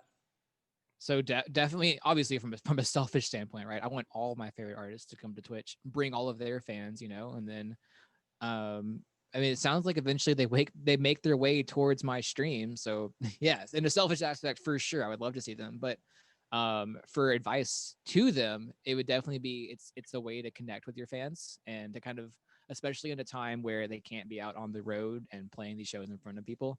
It's a way to maybe at least tide them over until you get to that point where they're out on the road again. For some people, it could be, a source of income. I mean, that's what I imagine a lot of them would like, is to be able to keep doing what they do, playing songs and practicing. It could be you can really double down, right? You could be just doing your guitar practice and then just broadcast it, and then you have your fans right there, able to connect with you, which is what they're missing out on right now. In terms of bad, I mean, on the music side, I haven't really seen a whole lot of bad. Um, I mean, you're gonna Twitch on the whole has its few bad, the trolls and the other things, but the good tenfold outweighs the bad, I would say. I Especially love for that. yeah, especially for the music side. I feel like the music community is a lot more interconnected than even the gaming side of Twitch, which is what people see it as. What you're saying. You have these people that um, think of Twitch just as gaming, and there's so much more to it than that. I mean, we are kind of in the the DMCA crisis right now, I would call it. But so there is some work that does need to be done there, from especially on Twitch's end and securing licenses and stuff. But we won't touch on that right now. That's just kind of doom talk right now. But Yeah, but and it's funny because at the label, like, and this is just some like insight in general. It's like whenever I talk about Twitch, mhm, the first thing that comes up is DMCA, but we're gotcha, yeah, really what we're really talking about though is two different things, right? There's DMCA, there's mhm, rights and yeah, copyright and all that, and it's a thing that YouTube went through. It's a thing that it's just like it's a natural thing for yeah, any digital platform that's going to use music. And for anybody in here that isn't familiar with DMCA, that's the Digital Music Copyrights Act, right? Millennium, digital millennium, Millennium Copyright Act, and it has to do with like it's basically like when you hear it, it has to do with all of the business that goes on between like there's platforms like YouTube, there's like the visual component of it, like or even not even visual components. There's even places like anywhere that uses music but that doesn't necessarily have a system in place where they're able to pay copyright holders and master right owners their appropriate share. There's a lot more information that you can find up there when you like look it up, but that's like the basic of it, right? mhm, And on Twitch, especially something like you or a stream like yours that like it's music oriented, that's like an obvious that's an obvious like I guess infraction of and like it directly like touches the DMCA.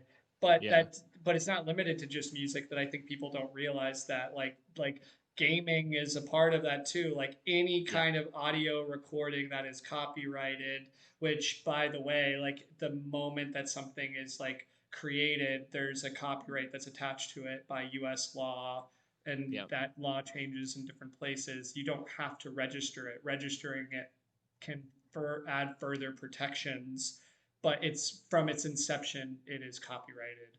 So it's a big issue. It's not just a Twitch thing. It's like a yeah, global, like every kind of like, oh, we're like in this digital age, how do we make sure that like writers and creators are treated fairly? But I think it goes both ways. It's not only the people who create that music and everything, but it's the people who spread it that should be yeah, protected as well.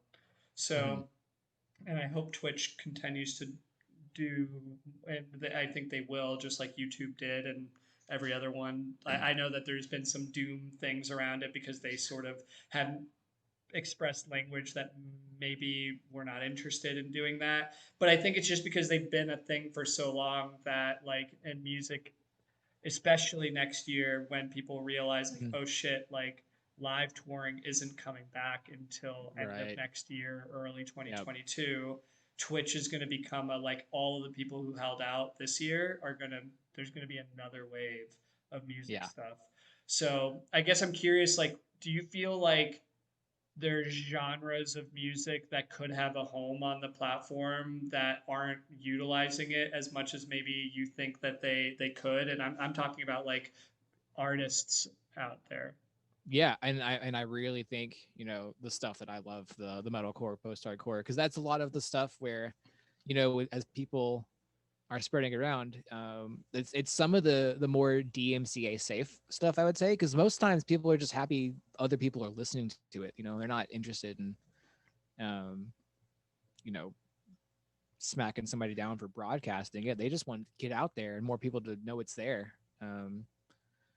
So I would say the home is for these people with kind of cult following bands, these smaller relative to the mainstream bands, where these people just they love them, right, and they just want more from them, um, and especially because you would find audiences on Twitch. I think that would be the size about where they could maintain a decent enough interaction rate with their, that you'd see. Let's say like you get a band like, let's say like Parkway Drive to come onto Twitch, you'd probably see people in the two to three hundreds for their members, and they could just keep the fans hanging out and interacting. That's just a complete estimate. I have no idea what somebody like Winston or Luke could pull on Twitch. Probably some massive numbers, but um,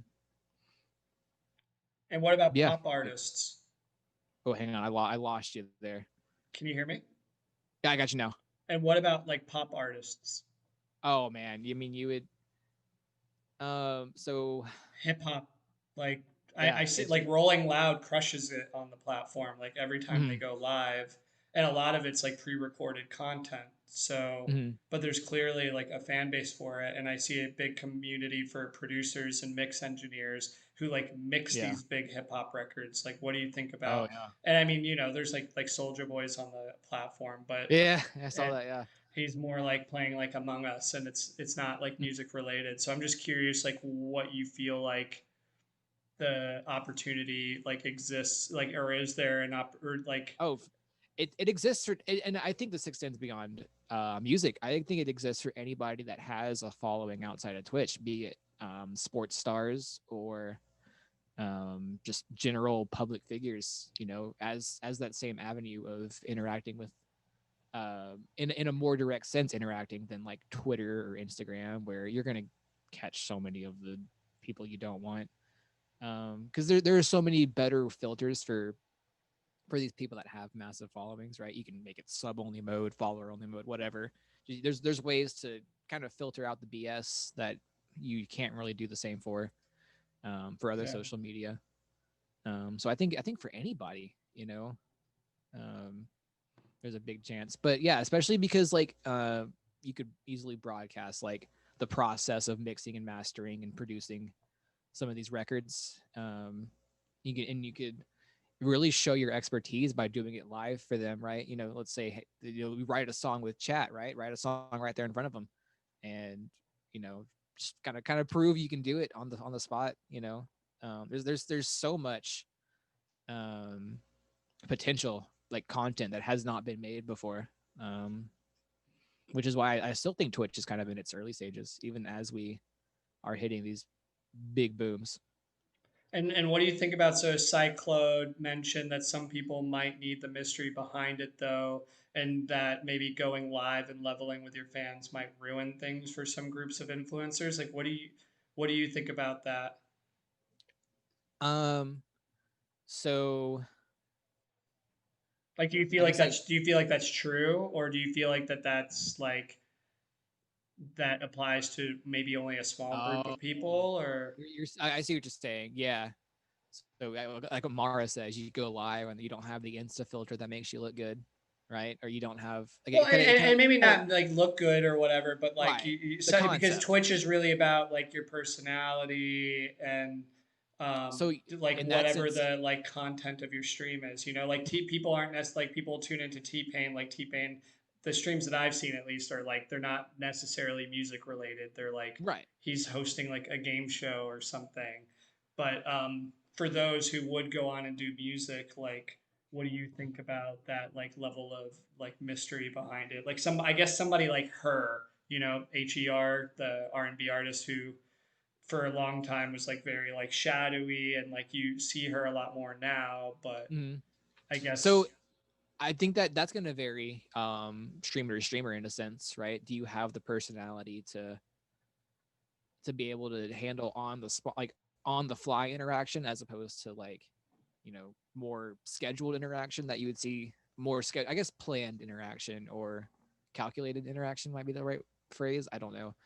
um yeah, it just be a matter of it literally just be person to person, no matter time the for size some of the event. calculated interaction. Well, I mean, like think about like you can think about what you're typing out on your phone to post on Instagram, but you can't think about like I only have so much time to think as I'm responding to you right now, right? Or as I read chat and can come up with a response. Um, so it would just vary person to person. And then you're right, some people do have the mystery of kind of their artist persona. Other people would shine even greater on Twitch, as you know, if they really just are that person, right? And that's just people get to see more of that, and they can kind of expand from a content sense and keep being who they want. because you can even just keep being, if it's a persona you have as an artist, you can just keep doing that on the platform. You don't have to be yourself necessarily. Something I choose to do just because it's easier for me that way. But some people can. There's a music streamer. His name's Lord Grim. All right, this dude dresses up in Is like a that the is skull, is that the dude who has like the skull mask thing the or skull, whatever? and then the tendons and everything right here. Yeah. So he just plays a character, and he has a darn good time. So does his audience, and you know, um, he does his character. So you can come onto Twitch and keep being whatever character you have. You don't have to break the mystery to be on Twitch. Like So you can keep mystery. yeah, exactly. That's You cool. need to keep mystery or just um make a whole new character. I mean, there's the possibilities are whatever what you want them to be. I mean, I would say. I love that, and I feel like that's a good answer to what you said because I feel like some people might be like, oh, I need the mystery or whatever, but it seems like there's a way to do it if you want to do it. So I kind of want to get back to you because you've given some great advice on for anybody who's wanting to stream and for artists that I'll certainly just play this back for them Mm-hmm. and see what they have to say about it. Okay. Um, and but I wanted to know like what because you touched on this a little bit earlier about the current grind that you're on. But like Okay. what goals do you have for your stream going forward? Because like a lot of people right now are looking at you and they're like, I wish I like was as successful as like this person. But like Mm-hmm. you sitting where you're at, you're and again your competitive self too, right? You're Yep. like, I kind of want to be here. Like where do you go from here? And what are you currently Um, working on? so current goal is 500 organic subs, which that's like I can't like say what that brings because I'm not allowed. There's something that comes with that. A very big upgrade for the stream is all I can really say, and I can tell you more outside of that. So that would be 500 organic subs, and organic subs means the people that pay out of their pocket for their own sub. And So then not a prime sub, not a gifted sub. right, not a prime, not a gifted, it's a tier one or higher paid sub. And so that's just a hard thing because 500 people, you know, individually supporting the stream, that's a lot, man. That's hard. And by the way, Cyclone, no, there's no like not directed at you or anybody who does those things. Those things help too. But Yeah. Young Gun is specifically just talking about yeah the like organic sub is just like another level of it. Mhm. Yeah. So trying to push for that, and that will essentially allow me a lot more ability to do things. The next big goal is my own place, where I have an entire room set up just for the stream. You can get a like an electronic drum set, really nice. Like I can finally do all my posters all over the place. Set the lights up everywhere, um, and then just Are we have in the your room space. right now, or are Yeah, we like? this is the corner of my bedroom right here. My bed is right there.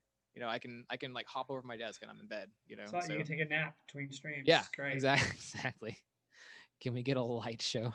Yeah, there's gonna be the lights are gonna be upgraded for Dude, sure. I'm stoked about that. And so I Um, get like, do you put a timeline on those kinds of things, or is it I sort I of try to give like a general um like a not necessarily a deadline, but kind of a similar concept. Just something where I'd like to have it achieved by. So the 500, I'm seeing like one or two on average new a day, new one or two new organic subs a day.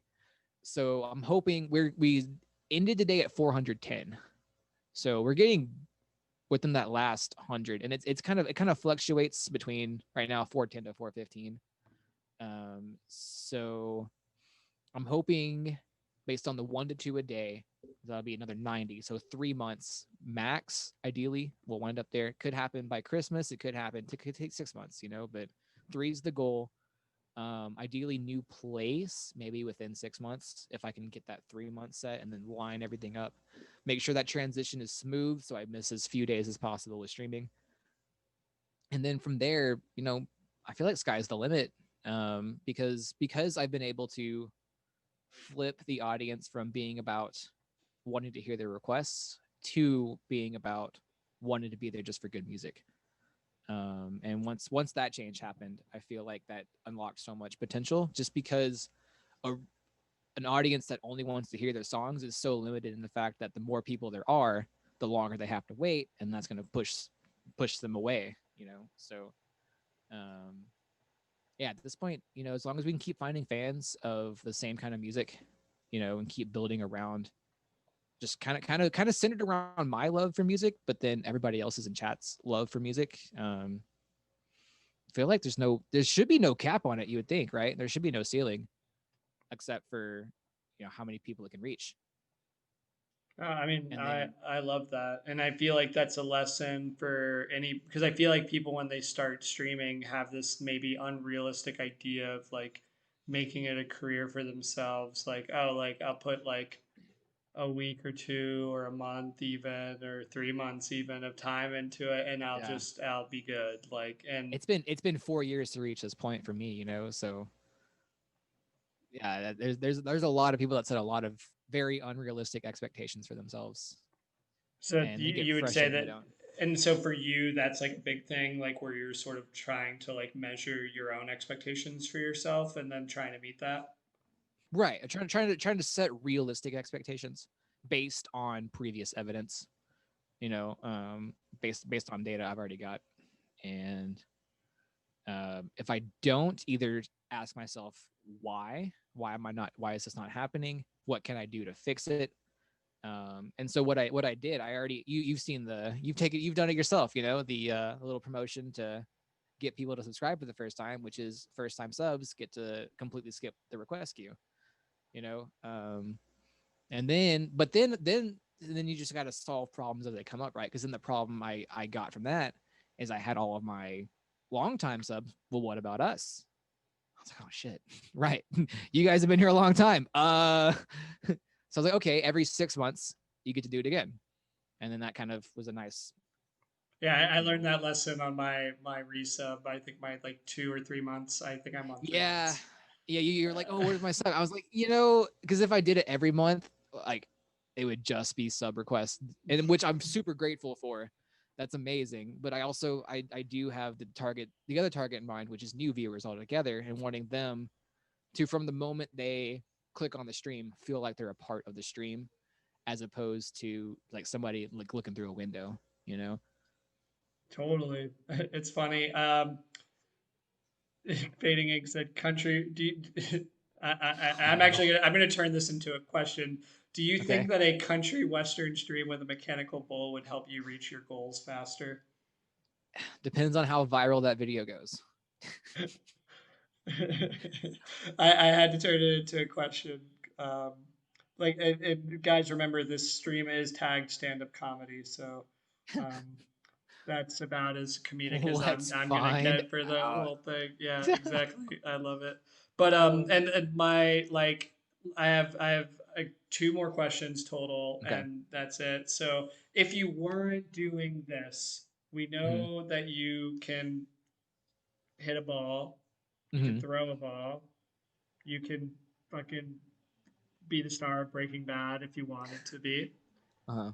You shred guitar. You might join Ice Nine Kills. Who knows? What would you be doing if you weren't doing this? Like if you could just pick like, I don't know, any other job that interests you Man. that isn't this. Yeah. Hmm. Is the like freedom to do anything I wanted to Yeah, kind of like thing? freedom to do anything that you wanted to. Like you Man. just had the knowledge to do it. Like what is interesting to you? Hmm. Look, there's a few things. Honestly, sports medicine would be cool. Um, just being able, and like I do kind of wish, like, instead of a chemistry degree, it was like a kinesiology degree. Because that would make that transition easier. Should something with streaming not work out, just that way I can still kind of be around the game, or in a sense, or if I'd ever had the time to invest in it, because I was a really good coach. I'm a really good like private instructor for baseball.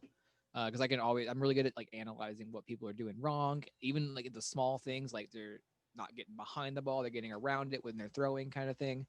Um, I can see all that stuff pretty well in real time and just and make these quick changes. Um, no, Amara, you just don't need to be coached in Warzone. um, Because she's like so amazing at it, or yeah, that's yes. okay. Totally. Uh, And this is uh, how you snipe everybody out of the air.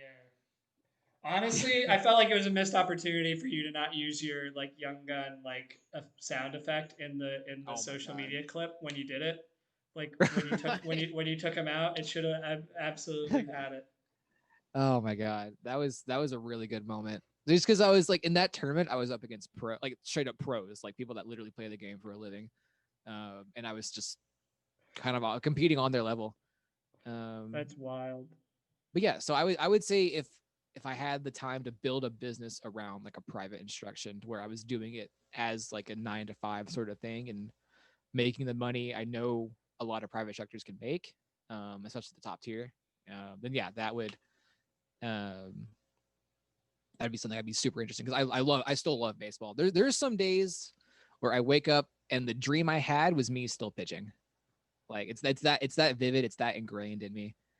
Um, I honestly so thought you were gonna say I wish I was just 6 foot tall or something, and you then know, it would like have went from there. I I feel like I actually pitched a little bit this past season when I was coaching a high school team this past season. While I was doing the stream grind actually. Oh And dang, I was actually working on rebuilding my arm a little bit, and I was throwing bullpens, and I was still hitting spots inside, outside, high, low. Curveball was dropping. My sidearm fastball was tailing like it should. So, I mean, not to say I still got it because my velocity was not there. I would have to hit the weights hard, and I'd have to run a lot to get that back. But control wise, I was still there. So, who knows what the future holds for dude, you think we'll get a baseball stream? That'd be sick. I would love to stream like just throwing a bullpen. Um, and just kind of really showing that I can do it. It'd just be a matter of finding when, where, and kind of working up to being able to do that. Because after there was one time I threw and oh my god, my arm was dead, and I was like, well, okay, bit off, bit more I can chew. Because there's a lot that goes into the strength and conditioning side of even baseball that people just kind of write baseball off as you're standing there for 3 hours at a time. You're not really doing. There's a lot that goes into being able to do in the spur of the moment those quick actions. IRL street. Oh yeah, that needs to happen, Mara, for sure. When I hung out with Neil, we actually went to the batting cage and taking cuts. That was fun. Dude, Um, that's amazing. The I feel like I like will like lift my arm up to get cookies off the top shelf in our pantry, and the next day I'm sore. So that's oh my god. that's the life I lead. No, but dude, I mean, I super appreciate you being on the stream again. Like for somebody who's like new to Twitch, you were like immediately super kind to me. I sort of like learned about it because Neil was streaming, Mm-hmm. or well, I had known about it because I'm a big gamer as well, and I hope Sure. we get to play some Yeah. video games together. Got to Maybe catch up on that. we'll get to do an Among Us game at some point. Especially now that I have this PC, I'm like super excited about Yeah. it. But I really can't thank you enough for what you do, not only like because it like inspires me as somebody who's like learning how to stream and build community, but it also like I love seeing the connection that you make with people who are in the stream. I love seeing that people have started playing a game because you did the thing. I love that, like, cause like I didn't start working I started working I didn't start working in music just because I just suddenly had the idea. I started working Mhm. in music because I was inspired by somebody, and they made me feel like I could do it too. And I love your openness and kindness and just like the way that you operate, because you make people feel welcome. You make people feel like they could do it too if they wanted to. And Mhm. if they don't, they can chill and fucking hear you shred some Ice Nine Kills, until Yeah. the day that you end up joining. So, Right. Right. I appreciate you being on the stream, man. And like you said, like we always try at the end of the music streams to raid a music oriented stream. So I'm curious, like, do you have somebody on I'll right check. now that you think we should go raid and say hello? Or Yeah, let me look if right now. somebody in the chat has some suggestions, please drop it in there. Dude, yeah, surprised how long Among Us is lasting, by the way. Quite a simple game, but but that's the thing is like sometimes the best ideas cyclone, in my opinion. I think this is true in music. I think it's true in anything. It's like sometimes the simple ideas are the best ideas. I feel like people think good ideas have to be complex or like full of like a or have to be like super thought out. But I think Among Us was like they took a super simple idea and it's accessible, you know. And I feel like Right. accessibility is going to be key in gaming's future. You know, it's why the Switch does so well. Like the games on Nintendo in general have always been for everyone, Hmm. and like you could barely know how like playing something like Call of Duty or Apex or like Valorant or whatever, like a lot of other games like take like a different level of understanding, but I don't know. Right. Among Us makes a lot of sense to me. Yeah, It, it's a mind game more than anything, right? It's a game where you don't have to rely on like being good at the game itself. You know, it's being good at the meta game, which is either lying or not sticking to certain patterns that like like certain tells that then people can know you're lying. There's all kinds of stuff to it, and it's more than just being good at lying, right? It's being able to um say keep track of where everybody is and then say I was there when you weren't there, but nobody else was there, so they can't contradict that you weren't there, which is a problem I've run into. Yeah. Oh man, that's a whole. We could talk about Among Us for a while. But yeah, my buddy Mike Leon, he plays bass in Soulfly. If you know who Soulfly is, okay, let me. here I'll I'm type looking in. at it. Mike He plays Leon bass, and Shreds. yeah, it's I've been definitely working with Mike on helping grow his channel. So I'm sure he would definitely send some love back. Should you choose to send love over his way, he's a good guy. He's an incredible bassist. He actually has let me borrow this bass, right? This disgusting bass right here. This is his bass, and so he's just out of the kindness of his heart is letting me. Dude, that's amazing. Yeah, no, we're gonna. He's a fellow ESP artist, so he was like, yeah, I want you once you have ESP lock, because he knew I was talking to ESP for long before I announced it. And he's like, yeah, I want you to be able to stay even when you're playing bass on an ESP instrument. So he just let me borrow the LTD, and I was like, all right, cool, thank you so much. So yeah, do try to send love his way whenever I can. He's just an all around good guy.